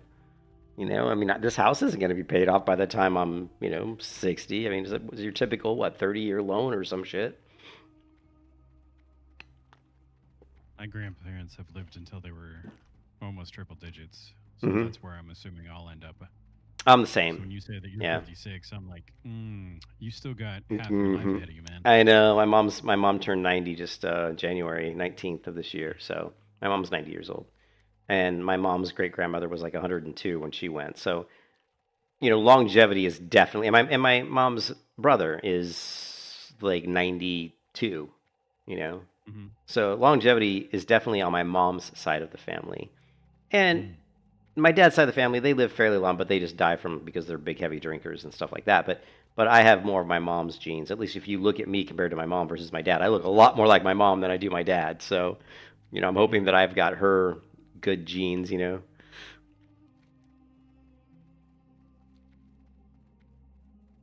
But yeah, I agree with you. Although I went through a period there where I was drinking and doing stuff I shouldn't be doing, and my body definitely took a toll from that. So I'm hoping I didn't damage any organs too much from drinking heavily. But I haven't. I stopped drinking years ago. I literally in the past 2 years have probably had a total of like 3 beers. 3 or 4 beers in the past. I think I did have a couple shots of whiskey recently, but that was for a work thing. But that's it. Like we're talking like in the past like 3 years, I've had like 2 shots of whiskey and like 5 beers. So I don't really drink anymore. That's good. Yeah, which is good.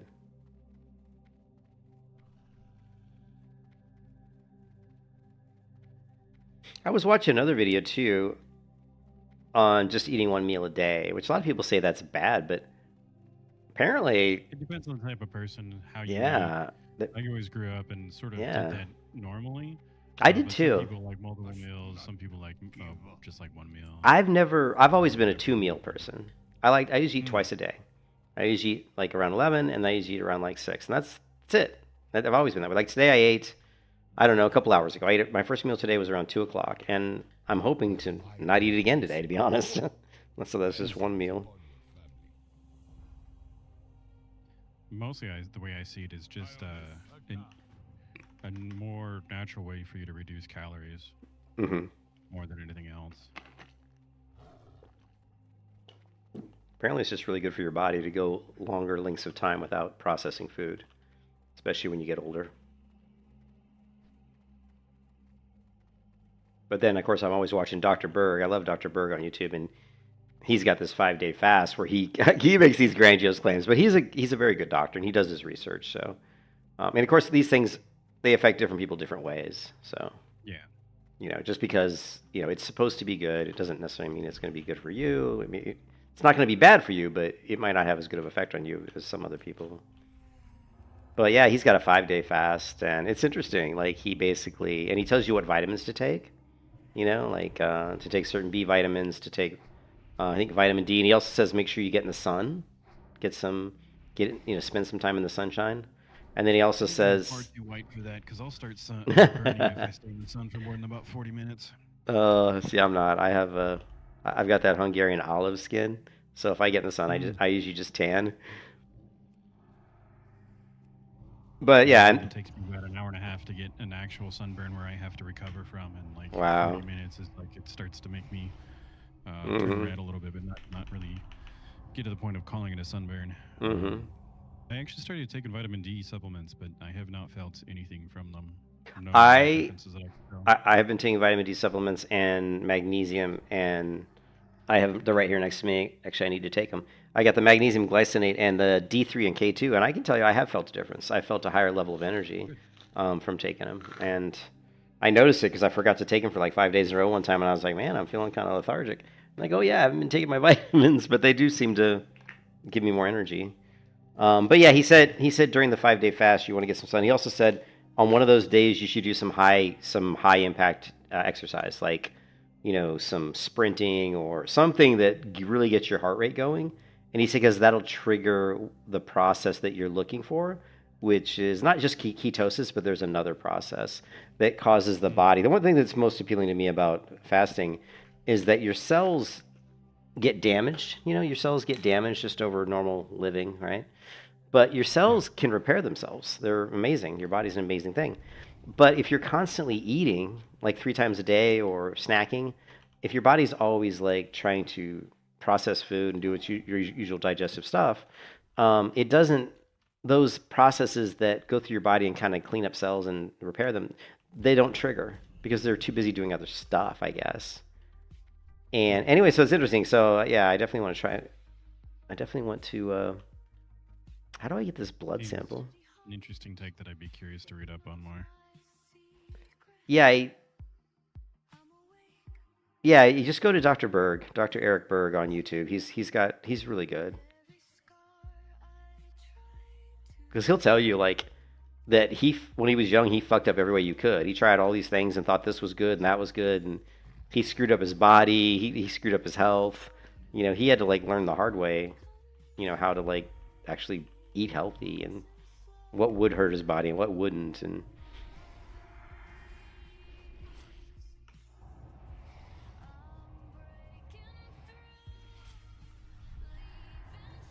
I hate how long it takes to cast. I guess it's the global cooldown, but how long it takes to cast Mind Flay after you fear somebody. Also, my Mind Flay range is really shitty. Let me see if I can increase the range. I need Shadow Reach because it's too short. And how do I get these blood samples? Am I supposed to... Is there something in my inventory?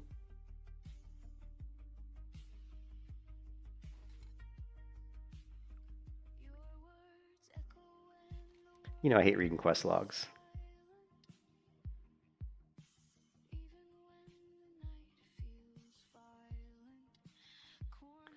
Demonic contamination.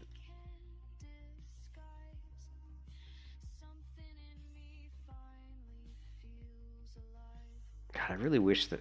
Oh, that's a looted thing. It just takes forever. I remember that fucking quest. Yeah, I think it's just a loot. Yeah, it is. Seems to be very slow. I think, Yes, I think I'm supposed to use this thing that's over where here. you have to kill like 40 of them to get the 6 you need. I'm a little curious that you can get it from that side. I don't really remember doing it there. Maybe it's just all hulking. I do remember doing it here before. Okay. What is this? That's trinket.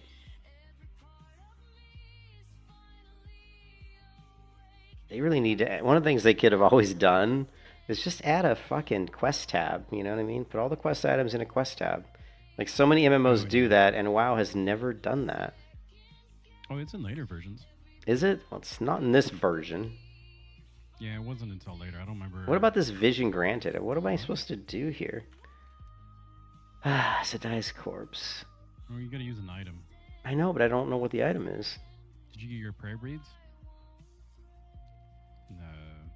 This. Prayer breeds or whatever. Is it this? The ritual prayer beads? Used target either Ankarotic Baradi or Fiends. No, this is something else. That's not that. Not those. It's a trinket. I don't see anything else. There's this. Wait, is this it? Use vision upon the wielder. I don't know. Open your quest again? What's it called? It's called the Seer's Relic.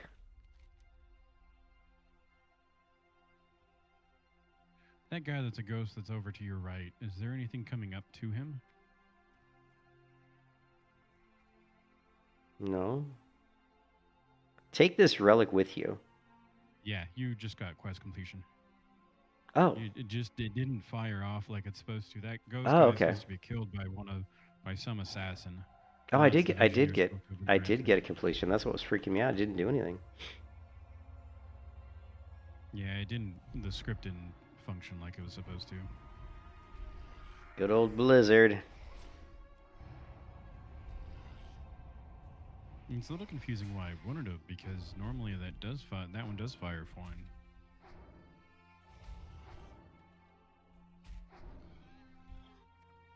I got a Hellbore blood sample.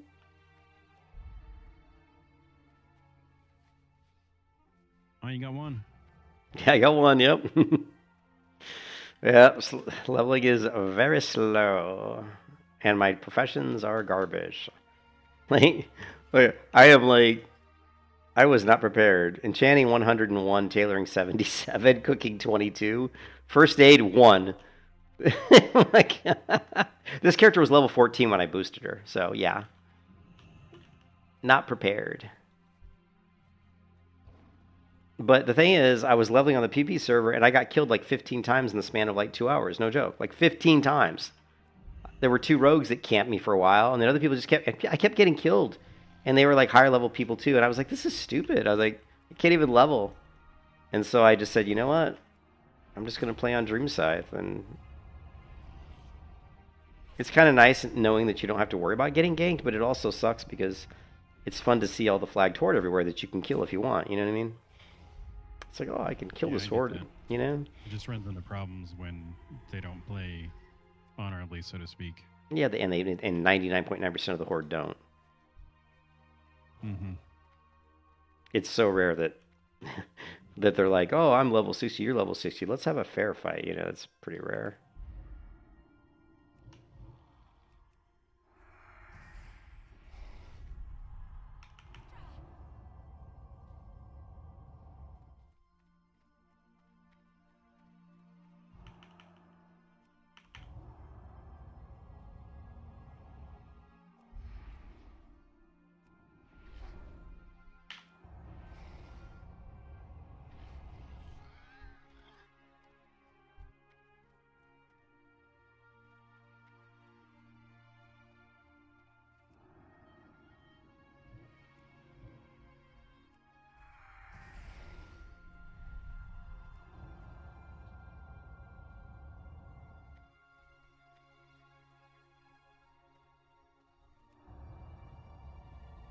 Ooh, we got a blackout proc. Nice. It's always nice when you get the blackout.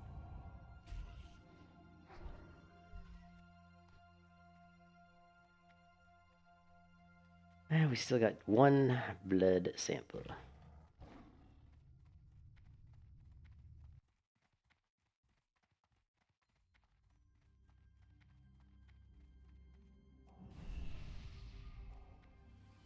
There is another, it's not really an MMO coming, Arcade Chronicles, which is like an action RPG nonsense, so I'm sure it's going to be garbage.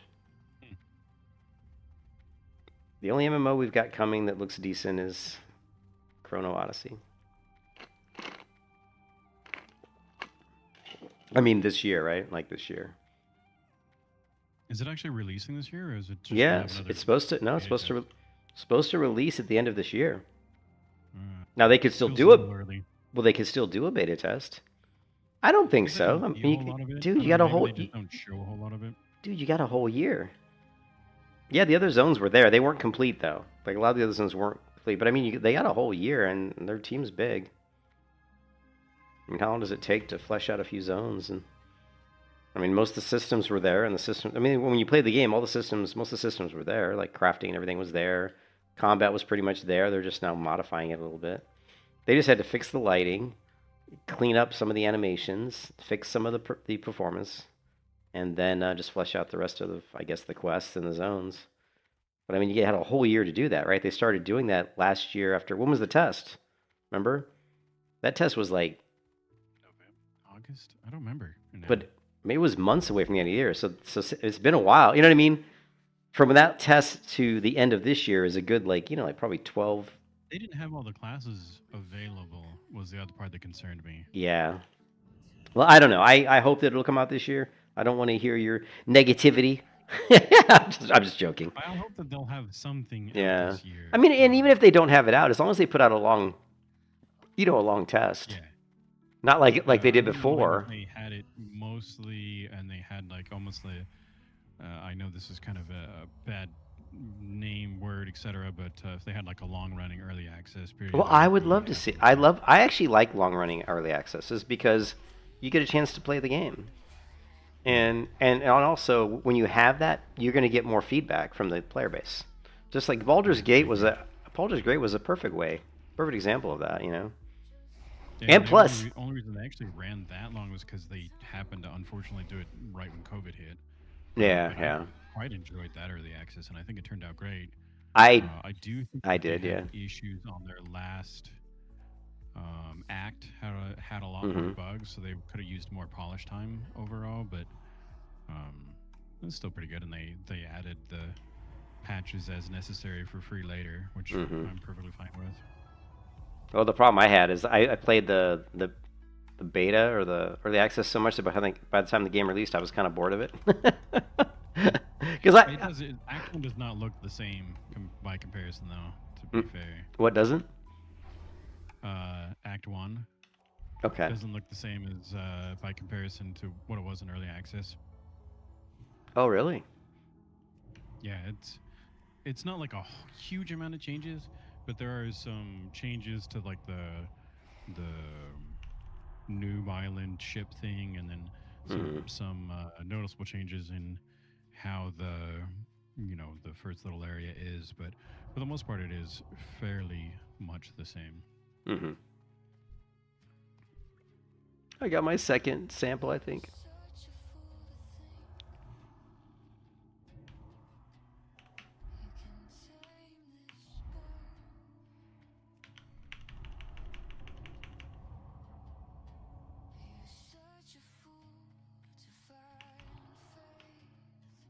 If you're gonna buff me, dude, please stay around long enough so I can buff you. He buffed me and ran.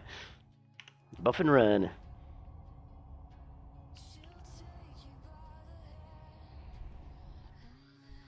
Is not a fan of how pared down they made the Feral Druid in retail. I feel like I'm just pressing 2 buttons now. I heard the rogues like that. I heard rogue in retail is so simple. And did you know they added they added like a macro tool where you can like run multiple things at once, I think, from what I heard, or something. What? Yeah, I heard there's some sort of weird macro thing they added. Maybe I'm wrong. I thought I heard something like that New to me. in retail. Like there's some weird I like haven't heard of a macro tool. I know there's the one button thing. like a rotation thing where you can like Yeah, build they out your have the- rotation or some shit. There's a one button thing, but it's That's stupid. 60-70%. Like I think most people could easily get it because what they're going to fail at is mechanics that prevent them from doing damage, not them doing the rotation wrong. But Mhm. I don't really like it's in the game, but I don't really see that much. Dude, difference retail with- is so bad, dude. You're taking away. Okay, what made Vanilla WoW so good was all the uniqueness of it. Was all the really weird edge cases.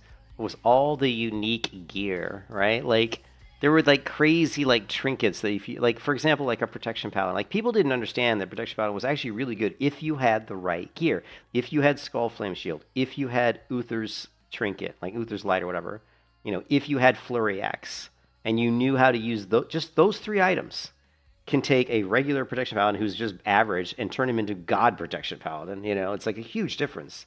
And you know, being able to play like just the rogue's abilities, like the sap, the stun locking. There's so much skill involved, you know. And there's Rogues don't still know. have sap and stun lock, so I can understand from some of the items, but most of that is still there. They just simplified some of the other. Well, but pieces. you got to talk about the homogenization of the classes, right? The class identity is completely gone. Almost every class has the ability to heal, which is stupid. Almost every class has a gap closer. Almost every class has a stun. Like, well, not almost. Every class has a CC, some sort of movement speed increase, right? And probably some sort of an interrupt. Like, spell, and like it didn't used to be like that. Like, let's say you're playing a protection They paladin. took out a lot of interrupts for some classes. Well, It's like I heard they did, section but five, there's still, but there were so many. Like if you look at a protection warrior, for example, that I played in retail, I had 3 or 4 interrupts, 3 or 4, right? I had like shockwave. I've got charge, which you can do an interrupt when it hits somebody. I've got hammer, that hammer, lightning hammer I throw that stuns people. I've got fear, which just fears them, and then I've got pummel. So okay, I got 5 of them. 5 ways to interrupt a spell. 5. That's insane. most of those in vanilla. Mm. Pummel and Oh, and I forgot shield slam if you were protection. Well, you didn't have the hammer, right? You didn't have hammer. Didn't have the hammer. Um, Didn't have shockwave. That came in. we right didn't have shockwave. So you had fear, pummel, and the charge. it Yeah, was just yeah, like you had charge. The charge still does like a. I think it does an It was interrupt. just rooted them. It didn't. It might not have done a slight stun because charge and retail will do a slight, like 1 second stun. I think. Does it? Yeah, I think it kind of stuns them for like a half a second or something. I So- only know of the basic stun. I haven't done Warrior in Yeah. so long. But Or the if you look basic at charges. like for paladin, for example, like a protection paladin vanilla, like the only interrupt you have is your hammer, right? I guarantee you in retail there's a lot more than that. And Rebuke came in TBC or Wrath, but yes, there is one more interrupt. but heals, for okay, example, like warrior. did warriors have second wind in vanilla? No. Did rogues have recuperate in vanilla? No. Right? We don't have recuperate now. Oh, they used to. Okay, so I guess they took that away. But- We've got Crimson Vial, but that's a 30-second cooldown. What other classes had it? Like, I don't know. It's been a while since I've thought about this, but I'm trying to think which other like melee classes did they add healing to? What other melee Recuperate came in classes? Either Wrath or Cat. I don't remember when we got that. Did Feral Druid have a Remember when we got did the Feral ability. Druid have a heal that was added to them? Like in vanilla, you had your No. regular Druid heals. Yeah, that's all you ever have, and now you have to talent into a lot of them, so you don't normally have a lot of your heals now. So as a Feral Druid, I have significantly less heals in retail than I do in. But in like vanilla. Protection Warrior, for example, with Second Wind in retail, can they just you saw it like in a video, you could stand there and mobs could be hitting you and you'll never die. You'll never die. Mhm. That didn't happen in vanilla. You can just stand there and let mobs hit you, you're gonna die. You know, just stupid stuff like Yeah. that. But yeah, there's just a lot of little things that add up to the game just being really bad. And of course, the It's fair. graphical and the art style. If I you're think I can't remember. I think you disagree with me. The art style in retail is way worse, in my opinion, you're way looking worse at than vanilla. largely retail or raid sets versus non-raid sets. It's not and just that's the even. part that I disagreed on. Yeah, I mean, it's not just that. It's the character models themselves are a lot worse, right? But there are a few that are better. There are a few that are better though. The trolls are way better. Like the trolls and the orcs character models in retail are better than in vanilla. But the humans, the night elves, are worse in my opinion. The dwarves are probably better because the dwarves are god awful ugly in vanilla. So it's kind of 50-50 probably. But I mean, the classes I play, I typically play human or night elves. So the two ones I play are worse, you know? I like the retail ones better. But I don't like the male animations, and I don't like the human animations, but I like the character model, like the actual textures, graphics. If you look at the Battle for Azeroth rogue animations, like the combat animations, they're, in my opinion, they're way better. Like way better than vanilla. Like they're really good. So I liked what they did with some of the combat animations. But I thought they went a little bit too far. Like they thought they started to get started going Final Fantasy and haven't like if you watched me playing like my Protection Warrior in like an Eye of the Storm and I go into like the middle of the map, I can't find my cursor. My cursor gets lost in the wave of particle effects and pets and not even in the middle of the map. It could be any team fight, and you'll hear me on stream going, man, I can't even find my cursor. Like, I don't even know where it is because it's just so much stuff. Like and the worst part is if you're like going up against like a demonology warlock, a beast mastery hunter, and like, I don't know, a mage or something, all of a sudden, I mean, there's been times when I counted 15 individual pets on me. 15. And God forbid there's like 2 or 3 BM hunters on you. You know, it's just like, what? It's so stupid. It's like, who in their right mind thought this is a good idea? Like, not only is it bad. Many players that really like that necromancer minion playstyle. Yeah, there's also I forgot about the ones that has all the imps. There's also the imps where you got like 5, 6, 7 imps. Yeah.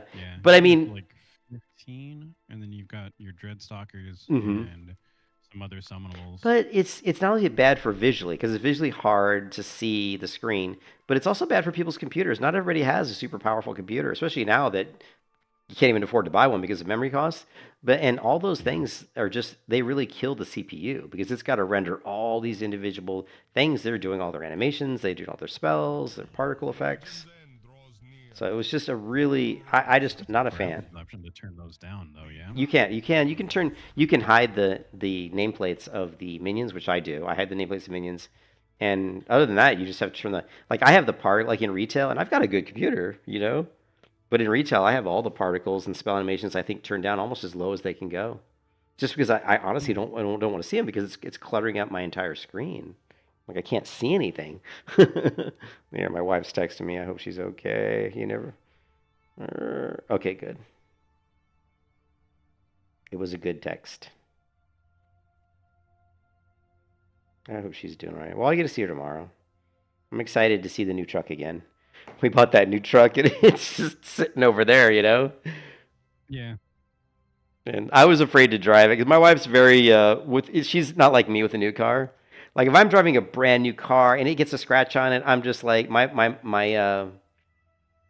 thought process is, it's going to get scratched eventually, right?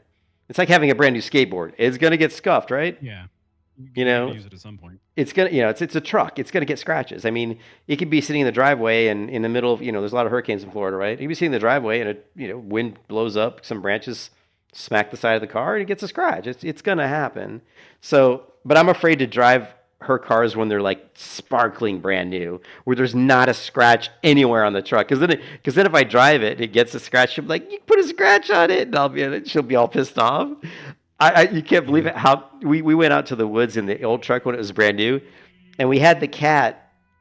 We had my black cat Osiris with us, and I put him on the. He jumped. He was on the ground, and we lifted the tail down in the bed of the truck, and he jumped up on the tail. And when my wife went to grab him off the tail, he jumped off. And when he jumped off, he pushed with his back claw so hard, it scratched through the bumper. Like through the bumper, like the paint. Like you could see this gouge in the bumper. And it was like the painted part of the bumper. And it was this big gouge. And it was deep too. And my wife was pissed. And I'm like, it's a fucking bumper. Like, who cares? And it wasn't Honestly, I'd like, probably just get a marker and get it yeah, fixed real easy. it was deep. It was a deep gouge, and I was amazed at how, man, cat's claws are strong, man, strong and sharp. But plus that's Osiris. He's vicious. That guy's got some big ass claws.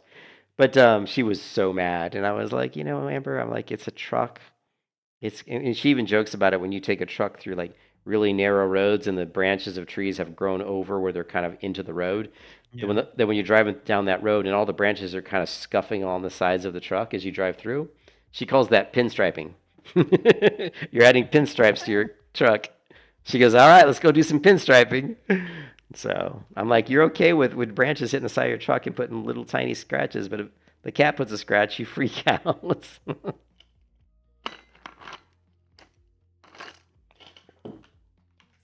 All right, what am I doing here? I guess I got to turn this quest in, and I still need to kill the Raging Colossus. I don't know. This game, I'm so bored with this game. It'll be fun if I can get to 60. It's just getting to 60 or 70, but the getting 70 is boring. TBC leveling, I've always thought was pretty boring. You know? It'd be fun if I could get more dungeons. Maybe I should just start looking for dungeons more often. I know you don't necessarily like add-ons, but the LFG bulletin board made that a great experience for me. Oh yeah, let me grab. No, I've used it before. And yeah, wow, classic add-on, looking for group. Bulletin board, files. Let's go with classic, and we want file. Top of the list. Came out February 4th. It says beta. 5.5.3. It says that's the version we're on, though. Came out in February. It's the most recent one, and it's the right version. It does say beta, so.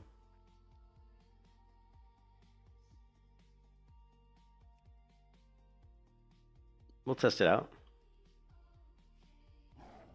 Yeah, I just would rather do dungeons. And I tried to get into a guild, but, you know, the guilds are crap. They're all talking about stupid shit, and I got into some guild. That's when I end up pugging for a raid one night and find out that I like hanging out with them.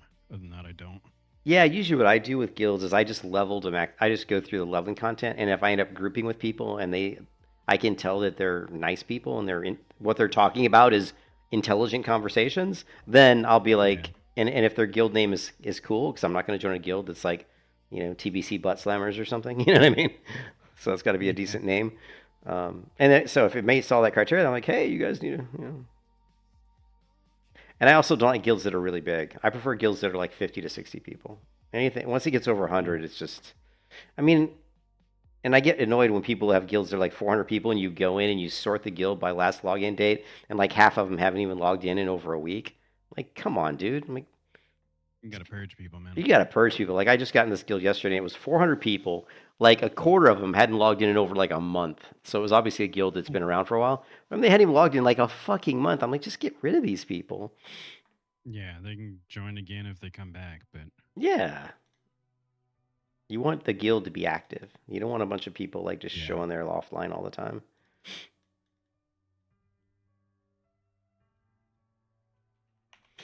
I'm pretty hardcore when I run a guild. I'm like, I tell people, 2 weeks, man. You don't log in within 2 weeks unless you private message, send me a message in Discord saying you have a reason you're not going to log in for 2 weeks, then you're gone. You're gone. Well, they can just get added back in. And I'm like, yeah, and if you get added, and if you, for some reason, something came up and you hadn't logged in 2 weeks, you get removed, just contact me. I'll add you back. Exactly. Not a big deal. Yeah, no harm, no foul. Man. Yeah, exactly. All right, so how does this looking for group thing work? We seem to looking for a group. No? Options, add-ons. Here it is, looking for group. Normally I see a mini map button, but I do not see it on with your UI.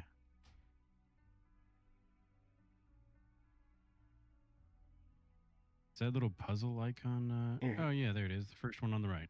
Yeah. Oh shit. I'm being attacked. Who is this guy? Some quest NPC? Oh, he's a PvP guy. I'm gonna get flagged PvP by killing this dude. Yep, I surely am. Cool. Let's go. You can kiss your ass goodbye. Holy crap, this guy hits hard. Why is my gear broken? This guy hits hella hard. He just mounted up. What's he doing? Oh, he's resetting. All right, I'll almost run away. He's actually resetting. Weird. Why is my gear broken? Flies down. Flies down? Your fly is down.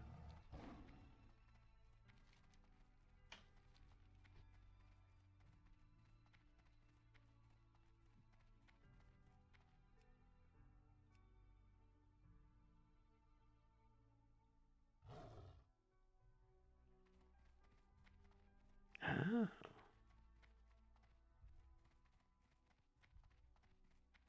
How do I add myself?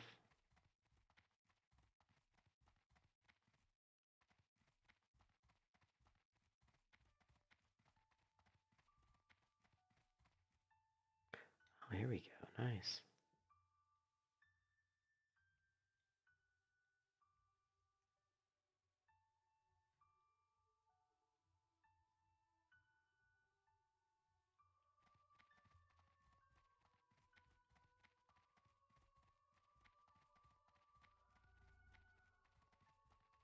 I hope you find something useful.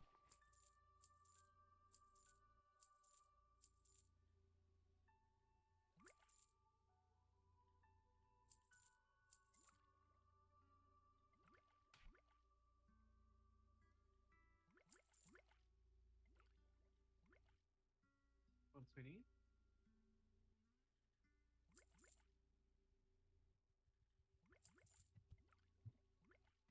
Seek the path of the light. Barkanon Poros.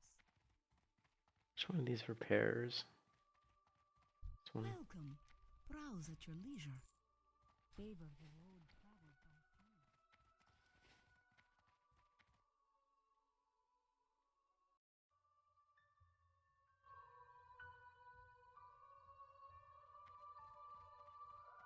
So how do I add myself to this list? Look at this. Heels looking for You group type ramps. normally in chat. But look, So they this like is just parsing the LFD Oh. chat and then putting it in there so it doesn't scroll by. well look, there's a And tank. then it's got like a time. Tank looking for group ramps.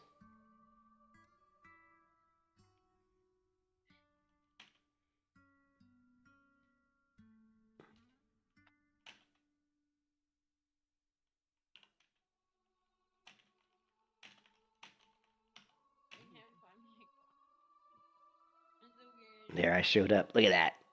61 priest healer looking for group. Can you hear me? Nice. Okay. Oh, okay. Oh, yeah, you would need that if you lived with me.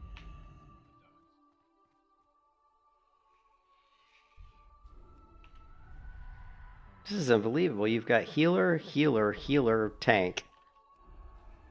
Wow.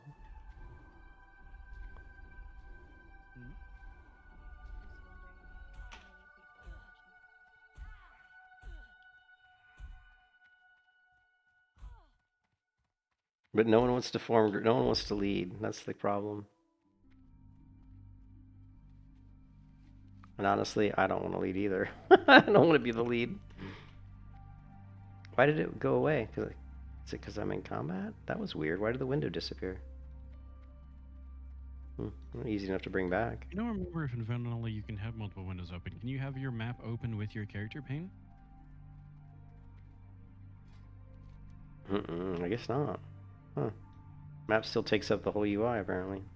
Or overrides everything else. I think that's the only window that does that though.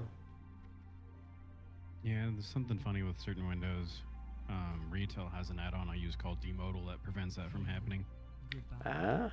May the eternal sun shine upon you. This person's oh. 23 intellect. That's going to give me more intellect. 33 stamina gives me one more stamina. Pre spell crit by 22. And healing by 29. So this is the only thing I lose is 10 spirit. but I gained crit. Oh, pretty good. Be careful. Although he's gonna give me some sort of... Should have some sort of item in my inventory here. Oh no, we still gotta do that one. Here it is, this one.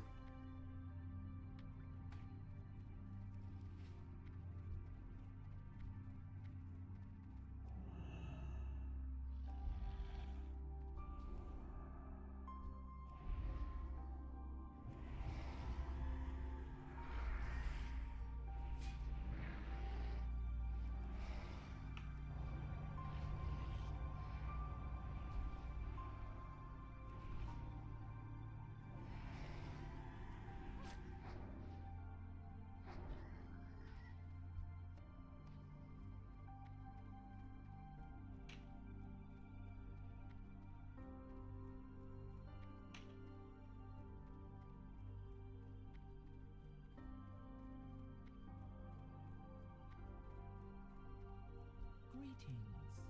May the eternal sun shine upon thee. Go in peace. So spell crit 15.49. Should go up quite a bit with this. 17. Sweet.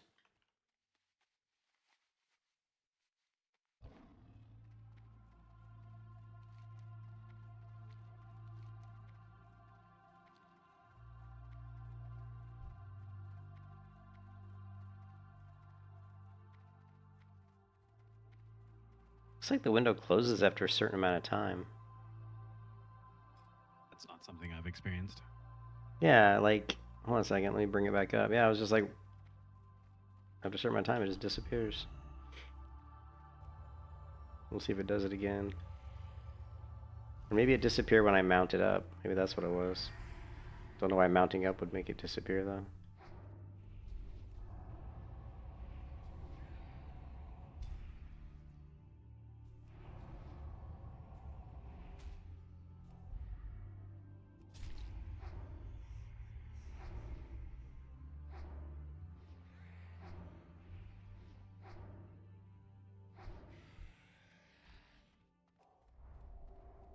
Let's see, I'm curious if I mount up if it disappears. No, didn't that time.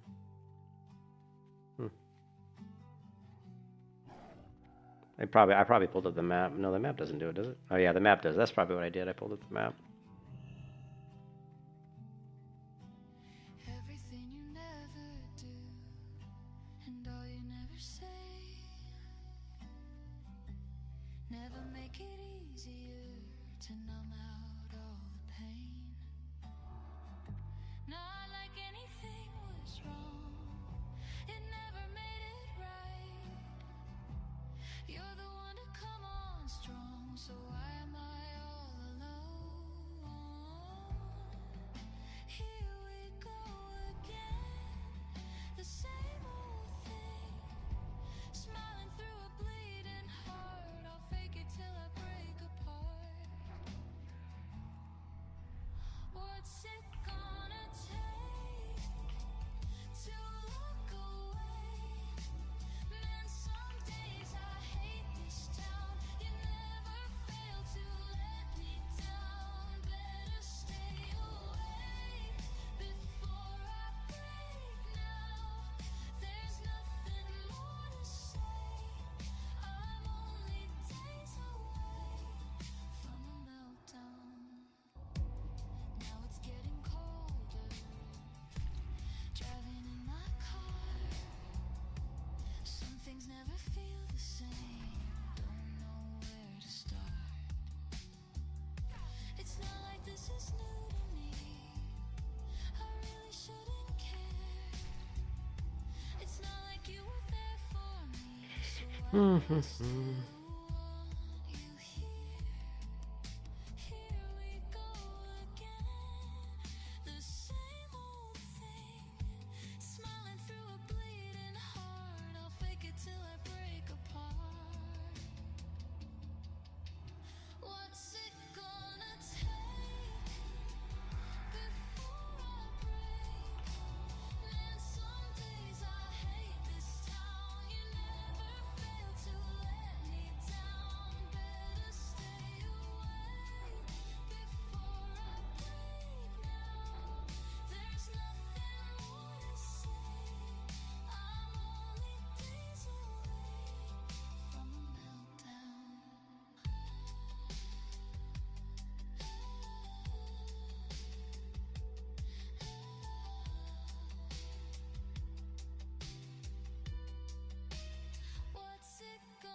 Yeah, it's kind of disappointing.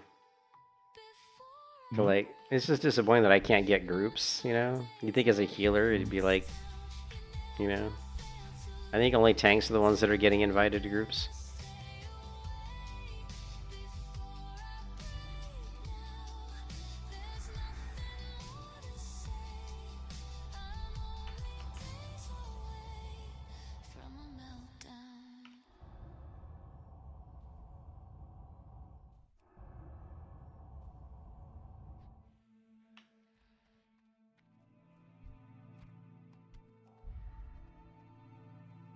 I don't know. I'm starting to get a little bit hungry. Even though I did eat, like, I guess it's probably 4 hours ago now. I don't want to eat, no.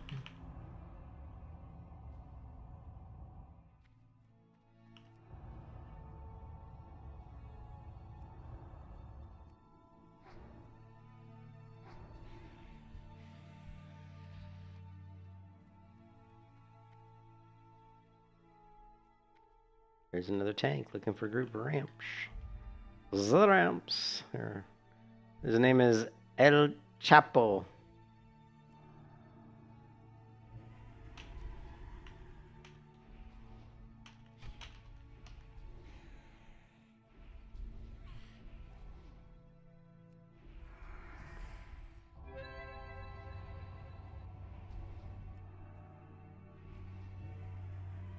Yeah, just nobody wants to form groups. That's the funny thing.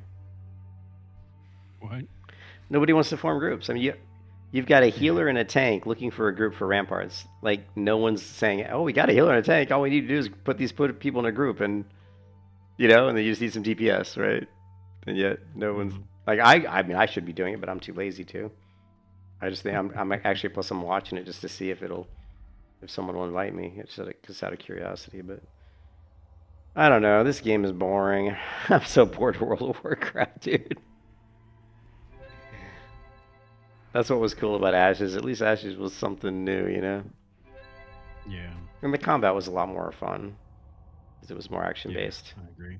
Remember when we had the Bard? I mean, were two-man and the Phoenixes and stuff? It was fun, you know? Phoenixes. Yeah, it was the birds. Well, Griffins. The Griffins. Remember the Griffins? They were just south. Oh, yeah. That's right. Was I on my Bard or were you on a Bard? One of us was on a Bard. I don't remember which. I know one of us was. I remember doing a group of Griffins below the Church of the Seven Stars. Yep, that was it. On my Warrior. I think I was the Bard. We did. I think I did them on my Bard, and then the other time, I don't remember what I was on. The Cleric and the Warrior. That's what it was. And I might have done it on the Bard and the Cleric. I don't know. Maybe we should do Rift. Wait, I'm getting a message from the Amber.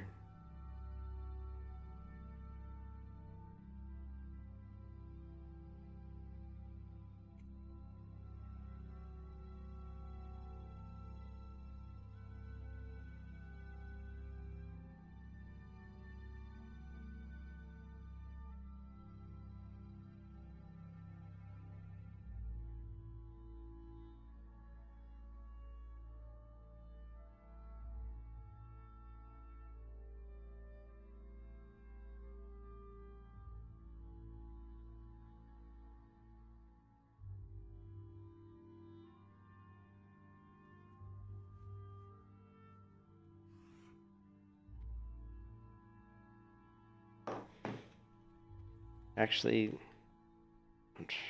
my wife's only going to be here tomorrow. I don't even think she's staying the night. So I don't know if I need to get food, like something for her to eat. I don't even know what she would eat. She's been so depressed that she hasn't had much of an appetite. I actually got to get off here for a bit. I got to feed the dogs, and then me and my wife are going to go to some event that I don't know what's going to go on with it, but... Okay. Yeah. Sounds good. So I'll talk to you later. Yep, I'll talk to you there. I'm probably gonna jump off too. I need to do some laundry and order some groceries, and this lead-legged vanilla TBC is, I'm not gonna lie, it's boring. You know, I've been there, I've done this so many times. I've played WoW since 2004, and it's just, I'm so ready for like a new game, you know, new MMO. But problem is, I love MMOs. I don't really enjoy other games that much. Like, I don't enjoy playing stuff like, you know, like, I mean, like Crimson Desert's coming, and I'm really mad because I spent a ton of money. Like, I spent hundreds of dollars on a World of Warcraft in the last couple of weeks because I purchased Midnight, I purchased TBC Classic Boost, and I purchased TBC Classic on 2 different WoW accounts. So that was like, and it was the boost plus the mount, which is like, I think like $70 or $80, and I did that twice. And it's like, God, I would do anything to get all that money back. I was like, can I just give me my money back, you know?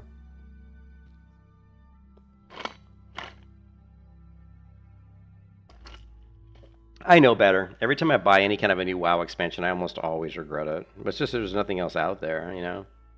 That's the problem. Just isn't anything else out there.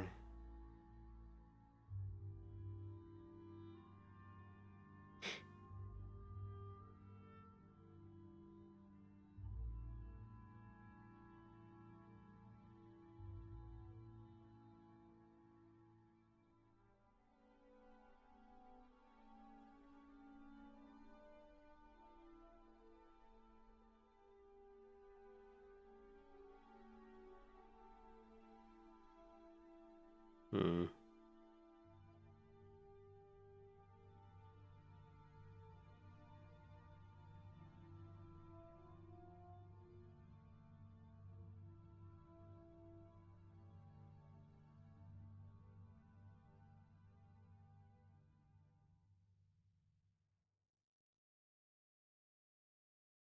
I'm not gonna buy anything. I think when my wife comes here tomorrow, we'll just go out, eat some at a nice restaurant. So yeah, Crimson Desert's coming. I was kind of not really gonna play Crimson Desert. I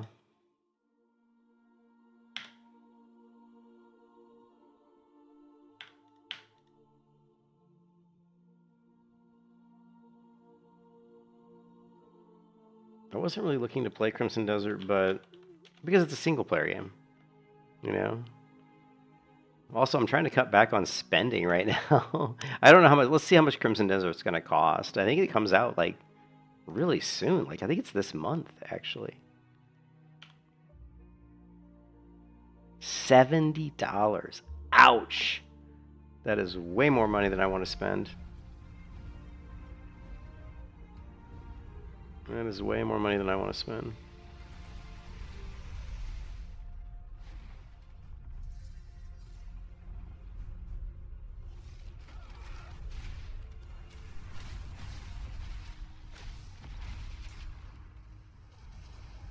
You know what's funny about this asset is this looks just like a structure in Black Desert Online.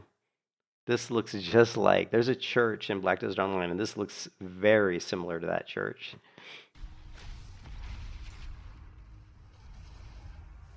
What is he doing? What is he doing? Some sort of weird spell. You know, that's just weird.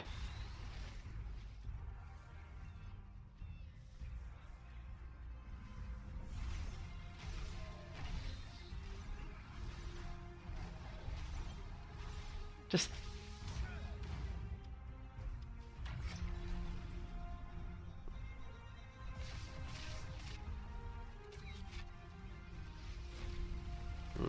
that's the event, Reign of Arrows event.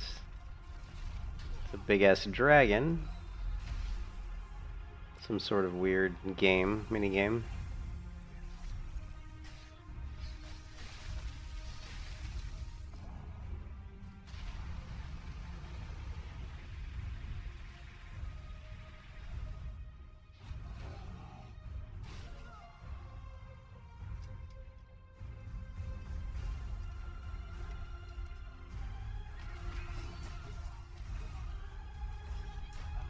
Ah, that's pretty cool.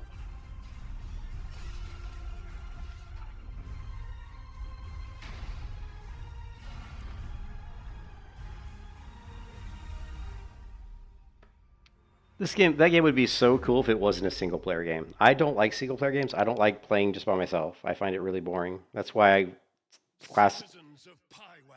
that's why Classic WoW is kind of annoying because I can't even seem to get groups. I mean, I could if I form them myself, but I guess I'm just being lazy. I'm being stubborn because I wanted to see if other people would form, but Rift. There's a creation. Yeah, that was a real shit show. How much does Enshrouded cost again? Blue's playing Enshrouded. Let's see how much it costs. It's still probably like $40, $30. It's a lot cheaper than Crimson. Very positive.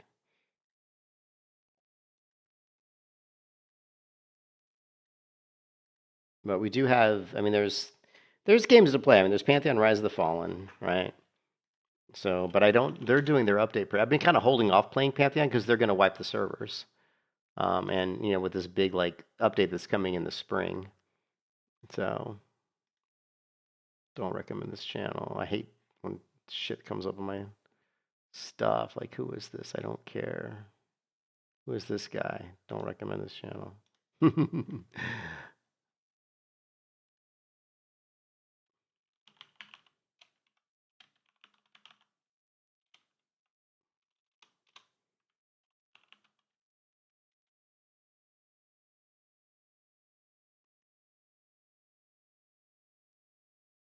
Here we go. That was 1 month ago. What's up, everyone? Criddle here, and we have a Pantheon A Rise of the Fallen update. I was actually logging in today to see if they had the Combat and Progression update Part 7 available for us so we could make a video on that. But they actually did do a dev diary yesterday, which is the December update, which lands tomorrow on December 19th. This is the one that they've been talking about for quite some time, at least several months, that is going to be the Mount and Taming update. So they're still going to be pushing that out, despite having the entire game being wiped in spring of 2026. And basically kind of starting over with a lot of big changes. So I'm curious to see what this update is and if it's going to be worth people logging in for, because they are going to be wiping soon. So let's take a look at the update. We're going to go over it. I'm going to give you my thoughts on it. So to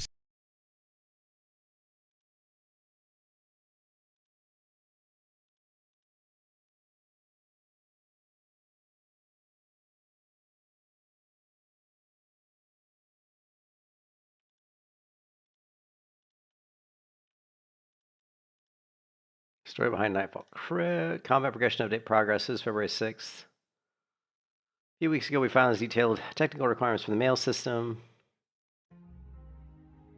Mail system, market system, documentation is what our programming team uses to start building out these systems. One important combat system mechanics. How much of the combat tuning involved in this update comes. I want to see footage, though. The vision behind Pantheon's mastery system. I read through this before. It talks about class identity. I mean, this was really good. Like, that actually was a good thing. They want to keep class identity. Summoner class refresh. Yeah, most of this stuff I already read. So we're just going to have to wait and see. There's nothing we can really see right now. And then we got Chrono Odyssey. But this is 2 days ago. Delayed. Oh, delayed. If you guys ask me what MMORPG am I looking forward to, I'm going to be saying Chrono Odyssey. The reason for that is even though the test wasn't as good, Chrono Odyssey had the most potential. I agree. I 100% am on board with this because a lot of people didn't like the playtest of Chrono Odyssey. I actually had fun. In fact, when the playtest ended, I was so bummed because I couldn't keep playing the game. I was actually really bummed. And not only that, they've been working super hard on the game with some incredibly improvements that we're going to be taking a look at today. And aside from that, if we look at the open world MMORPG lineup going forward, we have Ashes of Cremation, which is GG'd. We have the Quinfall that everybody's playing these days for some reason. I like how he says for some reason, because Quinfall is pretty bad. I don't know why people are playing. I think people are playing because it's the Hopium. They're just hoping it'll be good. I haven't played it myself, but from what I've seen, it doesn't really look good. Super desperate. Yeah. See, people are super desperate. For some reason, we're super desperate. We have Aeon 2, which is going to be extremely predatory monetized, which is not good. And then we have Arcade Chronicles, which is not even an MMO anymore. So if you look at the timeline going forward, it's going to be Chrono Odyssey, but we have some news coming out of Chrono Odyssey, so let's jump into it. So we have Cacao Games. And interesting because me and Blue were just talking about this. We were just talking about, Blue was saying he didn't think that Chrono Odyssey would make it this year. I thought it had a chance just because, I mean, they had a full year. Like, the game was 70% of the game was there, in my opinion. If they could just finish the 30% in a year, but who knows, man. Lineup report, they usually release this. But you can see right here, first quarter 27. So they already moved Chrono Odyssey out, which makes sense because they already had these 3 games all being delivered in quarter 4 of 26. Arcade Chronicles, Project C, and I always thought, actually I forgot about this. I always thought they probably would push Chrono just because you don't want to release 2 kind of competing IPs at the same time by the same company. It's like you're releasing Arcade Chronicles and Chrono at the exact same time. That's usually not what companies want to do. They want to kind of have some space in between. Every single year, and usually what happens with this report is some of these games actually meet the timeline, but usual, I'm gonna be honest with you guys, usually these games don't meet the intended timeline for this. Now, Chrono Odyssey is not an in-house studio. You can see a difference between in-house studios and publishing. So they're publishing the game. However, the fact that it's not an in-house studio is actually a good thing. Just throwing that out, that's actually a good thing. However, even though you're publishing the game, they do have enough information to kind of put it on the timeline, and this is going to change. So because of this, it seems like Chrono Odyssey has officially been delayed, even though it was aimed at back to quarter 4 2025 release. Because of the changes, they decided to delay to 2026, even though there was no confirmed date. And now it was like quarter 4 2026. And I'm going to be honest, most likely it's going to be delayed even more. Now, this is not bad news. This is actually good because it is the only big MMO, I'm going to be honest, that has some kind of potential right now. So I'm really hoping to get this stuff done properly and they do a lot of the adjustments so we can get a good game. So it being delayed is not a bad case at all, and it being in 2027 is perfect because then we at least get to play GTA 6 a little bit more. Now, if you look at this, we also have other MMO projects which we can talk about. Odin Q's in-house Lionheart Studio game. It's an MMORPG for mobile and PC, and let's be real, we know Odin Valhalla Rising did pretty good. That's probably like a follow-up to it, so probably going to be super predatory monetized. I mean, it's Kakao Games after all. Then we have a game called Project QQ, but the bigger one is Arcade Chronicles, and as you guys can see, it's not really listed as an MMORPG, but more of an online action RPG game. So if we are talking about Chrono Odyssey a little bit more, what is good to know is that the game will be playable this year. If they're going for a release date 2027. Yeah, I think that's another thing, is if they're going to release in 2027, they're probably going to want another demo, right? So we should be able to have another playable demo on Steam. I would think within the next 4 months. Next 3 to 4 months, I think we'll probably get something. Or I would think, because they've made a lot of progress on the combat, and I would imagine that they probably want to get some feedback on the progress they've made. That means we're going to have a bunch of tests that I already talked about. They're going to have a bunch of tests going into 2026. So this year we will be able to play more of the Chrono Odyssey. We'll be able to test it a bit more. I know they be having some private tests, which is really good. And there's going to be multiple global tests that are already planned for this. So do not worry. We will be able to play Chrono Odyssey this year, but just not that full-on fledged game. Now I want to take a look at some of the improvements. They did release some developer notes yesterday, and they're just showing a bunch of improvements that they'll be working on. I think, yeah, this is the number 4th developer note. So I already covered it number 1 and 2 before, but a lot of improvements. But I kind of want to look at the videos because they're showing a little bit of camera direction and movement. I think I've already looked at these. I'm pretty sure, I think we already looked at these. The videos, I wasn't really happy with some of them, to be honest. Let's see. But we'll take a look, right? Chrono Odyssey. Okay. And we're going to go to here. We got developer notes. This is January 28th. This is December 24th. This can't be the most recent one. No, it is developer notes 4.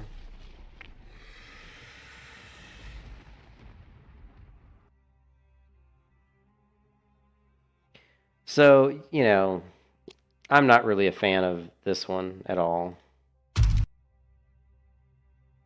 Like, I mean, I don't know why they made this change. This is like taking the game the way it was, which was perfectly good.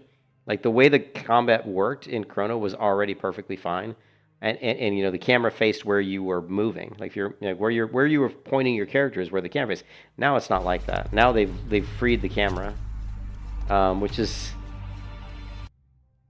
in my opinion,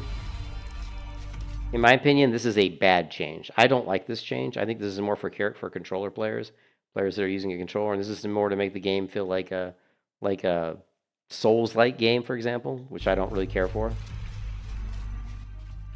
So you can see the camera's more, you know. Now the lock-on, I don't like lock-on, and the other thing is I'm not a fan of lock-on either. Like even when I play Souls-like games or something like Elden Ring, I don't like lock-on. I think it's stupid.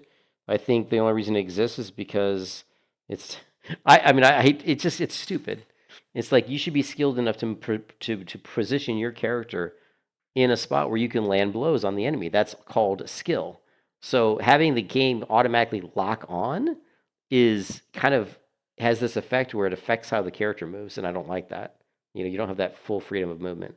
Now, before they said here, when you locked on, you couldn't sprint. Now, when you're locked on, you can.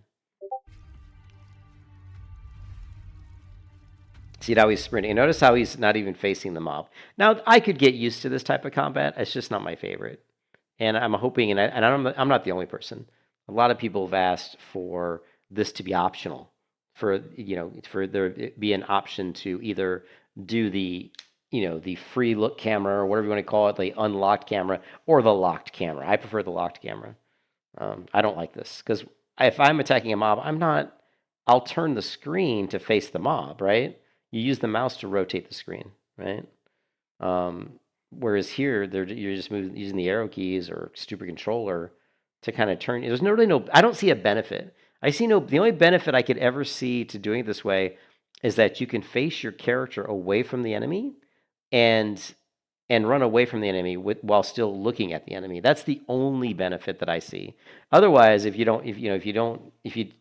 the camera's locked, then to run away from the enemy, you kind of have to turn sideways and strafe sideways. But that's the way almost all MMOs work. Like you play World of Warcraft, that's exactly what you do. You kind of strafe sideways. You don't. I mean, you can go backwards, but I don't. Most people don't keybind back in WoW because you move slower going backwards than you do moving sideways, strafing sideways. Skills before were cast on the camera direction, which is again what I prefer. This is what I prefer. Now skills are cast in the direction the character's facing. Which is whatever. I don't know. And then we've got developer. This one's also another one. So basically this one I don't like. And this one also I don't like. I don't like this one either. And the reason they did this one is because the sprint improvements, because they have jump puzzles and puzzles in the game. So the way it worked before is every time you're sprinting and you jump, your character rolls when he hits the ground. I actually like that. It feels very parkour. It feels very fluid. It's very smooth. You do this little roll. It's very smooth. Now, they do this bullshit where your character just very rigidly stops, like he stuck a landing off a fucking vault. Ugh. Look how rigid and how stiff that was. Watch this again. It's really awful. Ugh. It's like his feet stuck to the ground, like he was wearing magnetized boots. And not only that, it's gonna feel kind of clunky, and it looks bad. Yeah, so I don't like that. And the only reason they did it was so that people could jump and land and not roll and fall off of stuff. But again, I mean, really, what they should have done with this here is they should have just done something where when you start doing your rolling animation, you can just press the button or something and it just breaks out of that animation and you stand up. I would have preferred that. That way you'd have the option to kind of cancel the roll and just have your character kind of stand up, or you could have not canceled the roll and your character would have continued the roll. That to me would have been much better, but I know it's probably more work to do it that way, but whatever. Yeah, don't like that change. Here's the other one, hit feedback. This one's actually a good change.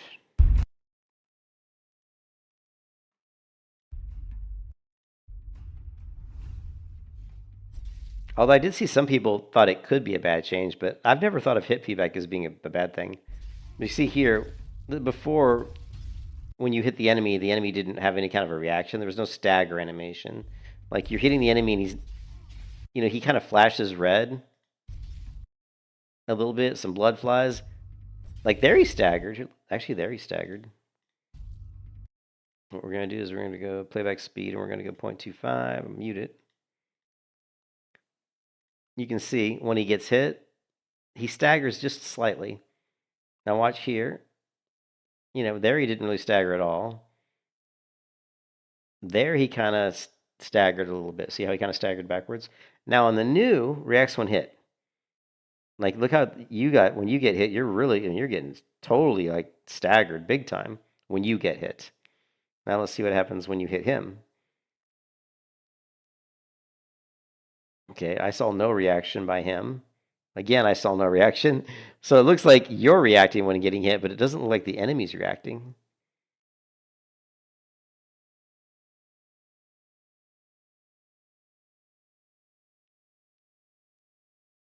Yeah, the enemy's just flashing red when you hit him. He's not, other than just flashing red, that's it. Maybe a slight bend.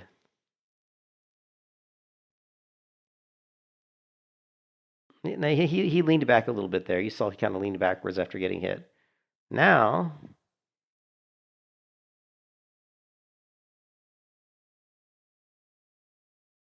ooh, big stagger when another big stagger when you're getting hit. You better dodge roll this shit, buddy. You better roll right here because you're gonna get nailed.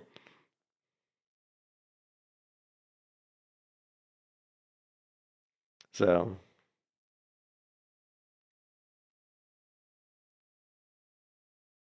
and then developer guard crush. Yeah, that's whatever. Faster combat recovery. I think this is a pretty good change. Like what?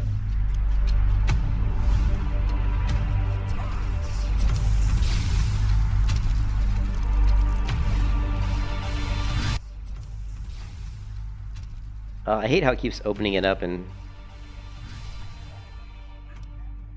MMORPG, more of a. Ugh. Kept opening up multiple windows. I don't know what it's doing. Here.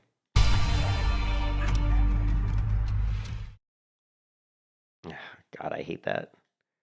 I hate how Steam does that. Let's see, here you get knocked down, and you get up a lot faster, whereas here you get knocked down. Here, you get knocked down,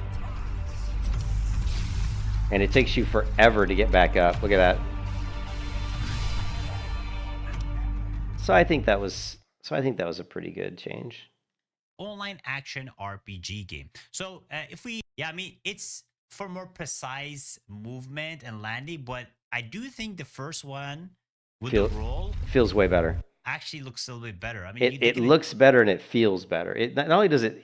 It's not how it looks. It's like when you're playing the game and you're sprinting and you jump and you roll across the ground. It feels so much better. Like, it's gonna feel really shitty now when you sprint and jump because you're just gonna go ugh. Like, stick. The character jumping and completely standing still, not a big fan of. No, yeah. So maybe they'll do some adjustments. That'll be a lot. I mean, everybody has different opinions on this, right? So no, I totally agree with him. I'm not a fan of this change at all. Just let me know what kind of movement do you like the most. Then we have the combat hit reaction. Okay, this was really bad last time. Yeah, no reaction when hit by an enemy. Ooh. Now, so this is all like how you getting hit, but really the enemy. So you're actually getting kind of staggered. It seems like you're getting staggered big time. Like, watch right here, boom, boom. Oh wait, this can be. It can be bad. I'm not sure about this. So what he's gonna say, I mean, this could be bad because the stagger is so significant that it's gonna make these fights more difficult because your recovery time, it takes a lot longer to recover. This is going to be extremely annoying when you continuously get staggered by mobs and enemies. Hopefully it's just for the bosses that you get staggered by bosses when you take hits. Like actual like Souls-like game, but I'm hoping like the mobs don't stagger you when using your skills. But overall, I mean, the animation is definitely better. I just hope that you don't get continuously staggered.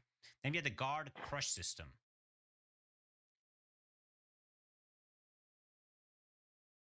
Okay, this is when you're defending, basically, right? Okay, just better animations. Well, you can get crushed. Knockbacks, you can attack. You have to read it. You can mean, basically the yeah. animations and movements and the combat already look much better. Faster combat recovery. Yeah, you sit Okay. down. The long knockdowns, that was really annoying. So you're still gonna get knocked down, but not as long. That's good. Yeah, that was a good change. Then we have some duel changes. So you have an actual area of Invisible where you boundary. can duel. Throwables, okay. Just small animation changes. I mean, not bad. The main, I think the biggest issue with the game, or one of the biggest issues, was actually the combat and the movement. So then Okay, that's totally wrong. The biggest issue with the game was the lighting, like 100%. The biggest issue with the game was the lighting. The second issue with the game, I still wouldn't even say was the combat. The second issue with the game was probably, oh man, the performance. I would say the second issue of the game was probably the animations weren't very smooth. So I wouldn't call that movement because that really wasn't movement. That's just animations. I would say the animations weren't very good. And I would say the performance, like there were some performance issues. But really the biggest issue was the lighting, like 100%. And the combat actually was pretty good. I mean, the combat in Chrono was some of the most enjoyable combat I've played in a while. So it was very fun. And you can see here, I've got a video of me playing, like, let's see. See if I can find it. This is me playing Chrono Odyssey. They got this really interesting thing that you have good air control. Watch this. Like when I jump off right here, watch the air control I have here. I'm like turning in the air and not only turning, but moving. Like I turned and faced the ledge and it moved forward too. So immediately I jump up into a shield slam. Boom, stun him. And I immediately counter. Like here I'm countering his attack. Which kills him, by the way. It was just took him out.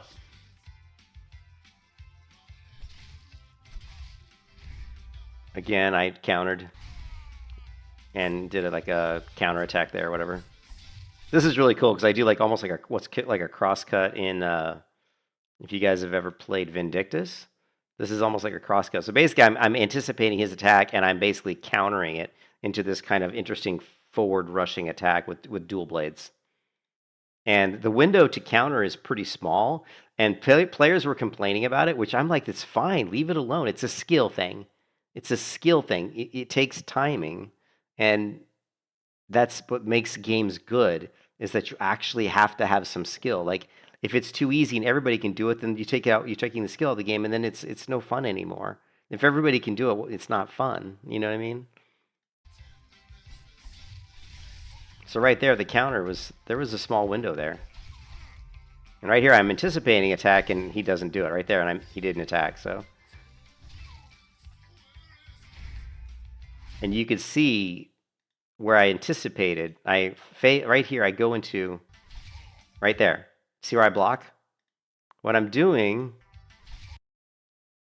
is I'm anticipating.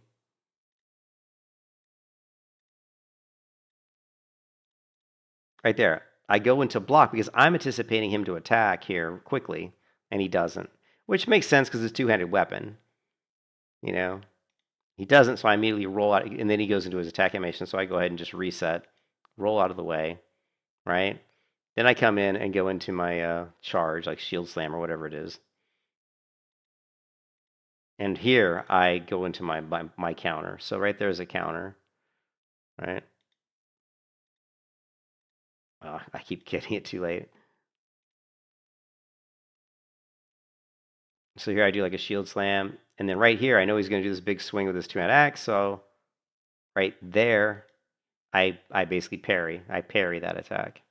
And then I follow it up with the counter off of the parry, right? Which is this right here. And this attack is coming off of that parry, and it does massive damage. And you can see it just launches both enemies like all the way across the map and annihilates them. So the combat was really good. I actually really liked the combat, and so I'm hoping that they don't fuck it up, to be honest. So putting a lot of time into it is going to be incredibly important for the game and for the health of the game. I mean, they do have a huge project here that I think can succeed. because now everybody's looking for a game like New World. We have a lot of MMOs that have been a huge letdown recently. Chrono Odyssey is basically New World. I mean, it's so New World. It's so similar to New World.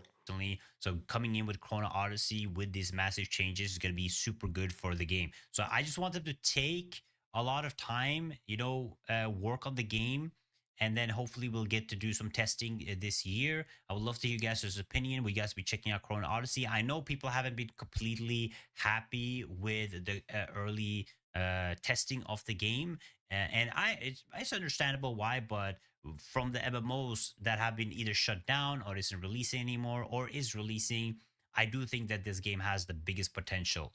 It is still a lot of work to do. I don't know how many resources they have in their studio, but at least that they're taking their time and not being rushed by investors. Let's see who makes the game, because it's not Kakao. They're just publishing it.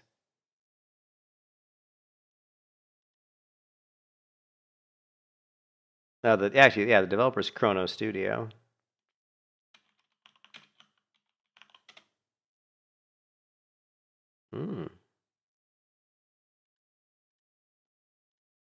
Is it really a Korean company? It's a South Korean game developer. Yeah.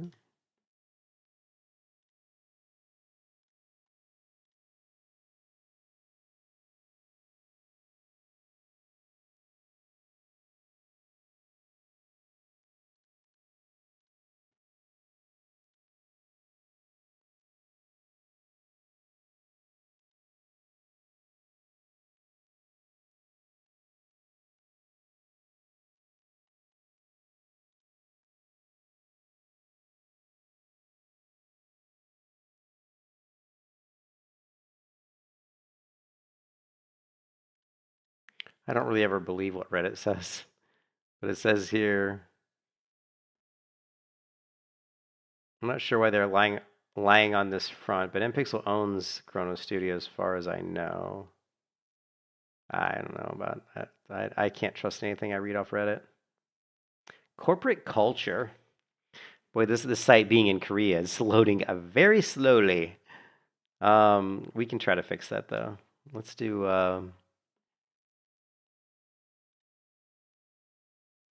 this. Okay, Brave. And we're gonna go Asia. And we're gonna go to Korea.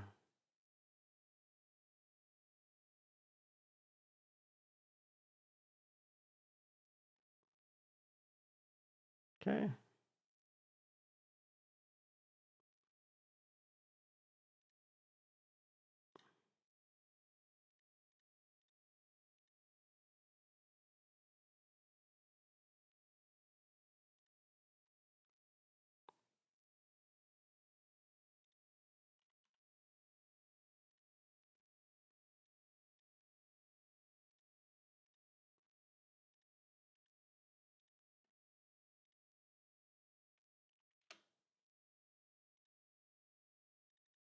Okay. Now we are running through a Korea VPN, so hopefully it'll a little bit better performance. Chrono Studio Jingo. We are creating a world where everybody can enjoy themselves continuously by creating fun and emotions that will be remembered forever. The game pursued by Chrono Studio says best quality. We strive for wonder in both technical perfection and artistic quality. A game that satisfies everyone. We develop games that embody Chrono Studio's unique philosophy and technology. We go beyond the existing Fairmont Creek experience. Okay, it's just generic stuff. Excellent colleagues are with you. We create games that the world has never seen before while experiencing the joy and fun of growth. This is all really generic statements. This is recruitment, welfare. So the only game they have right now is Chrono Odyssey. Project introduction. Look how nice the game looks pretty good, and these are all in game. Well, this isn't. This is like a trailer. These are trailers.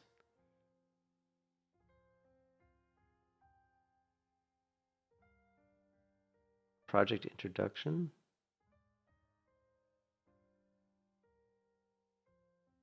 English. Yeah, and you can see Steam, Epic Storm Store, PS4, Gallery. Yeah, this just looks like developer notes. Translate to English. Still not being translated to English.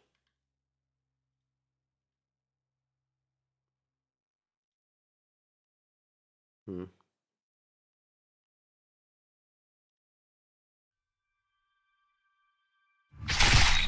The void has consumed us all.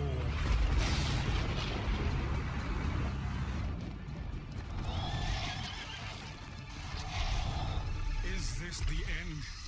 See, one of the best parts about Chrono Odyssey is it has that kind of grim, dark fantasy. It's very dark. There's a lot of blood and gore, and it reminds me a lot of the Chronicles of Riddick, like that one part of where they have the the Underverse people. What are they called? The Necromongers, like because the art style of the enemy is very Necromonger. And this is just kind of creepy, giving birth to some enemy. But it's very Necromonger. Closer still.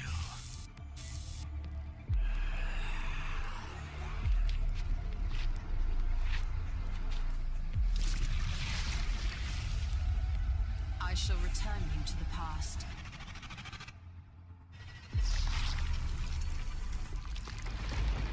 You must prevail, no matter the cost. Reshape the future by your own hand. Sentinel of Cetera, I await your return. So it was that's the last time we were able to play the game. It was June of 2025. That's the last time we were able to play this game. So, yeah. I mean, the game has a lot of potential, and this is the one that I'm most excited. This is the MMO I'm most excited to play, because I just really like the art style, and I think this but it's very much like a New World style of game. The crafting system is almost identical to New World. They obviously took a lot from New World. In fact, if you go to YouTube, you can actually find videos of people discovering New World like art assets in Chrono. Chrono. If I can type Chrono Odyssey. Oh my God. New World assets. There was one video by a specific person, and I'll know their name when I see it, but I'm not seeing it.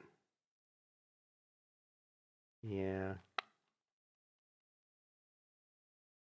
Right, can't Chrono Odyssey replace New World? This is 10 days ago. I don't know who this guy is. Yeah, boy, Willie. Yeah, he looks kind of whatever. Chrono Odyssey copying New World. Yeah. Like, this is funny. Like, Kier always likes to make everything sound like it's the end of the world. So what happened was people got into Chrono Odyssey when in the playtest you weren't supposed to go into certain areas of the map, but they figured out that if they stood up next to some of these like barriers that you couldn't go through and died, you might respawn on the other side, and that's what happened. So I'm sure somebody got in, but these areas, where this is on Reddit.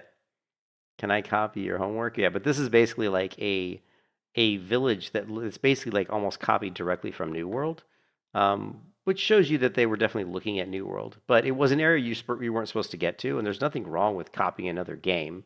So I don't think that's the case. There's nothing wrong with copying another game as long as those aren't going to be something that's probably released as that, because you don't want it to look like you just completely copied another game, like verbatim, like one-to-one copy. But yeah, they definitely were looking at New World as an example, right? So, anyways, I got to go, guys. I hope you guys have a good Saturday, and I will catch you next time. Maybe we'll play something that's fun, something different. World of Warcraft, once again, just really isn't doing it for me. I've played WoW for a long time, ever since 2004, and I'm just bored of World of Warcraft, to be honest. I hate to say that, but it's true. Even though I've spent most of my gaming life playing WoW. Before that, I was a big Unreal Tournament player. So I've spent most of my gaming life playing 2 video games. I'm not even joking, mostly because I just love those games so much. But we'll try to see if we can find something new to play. And I'll catch you guys in the next one, man. Peace out.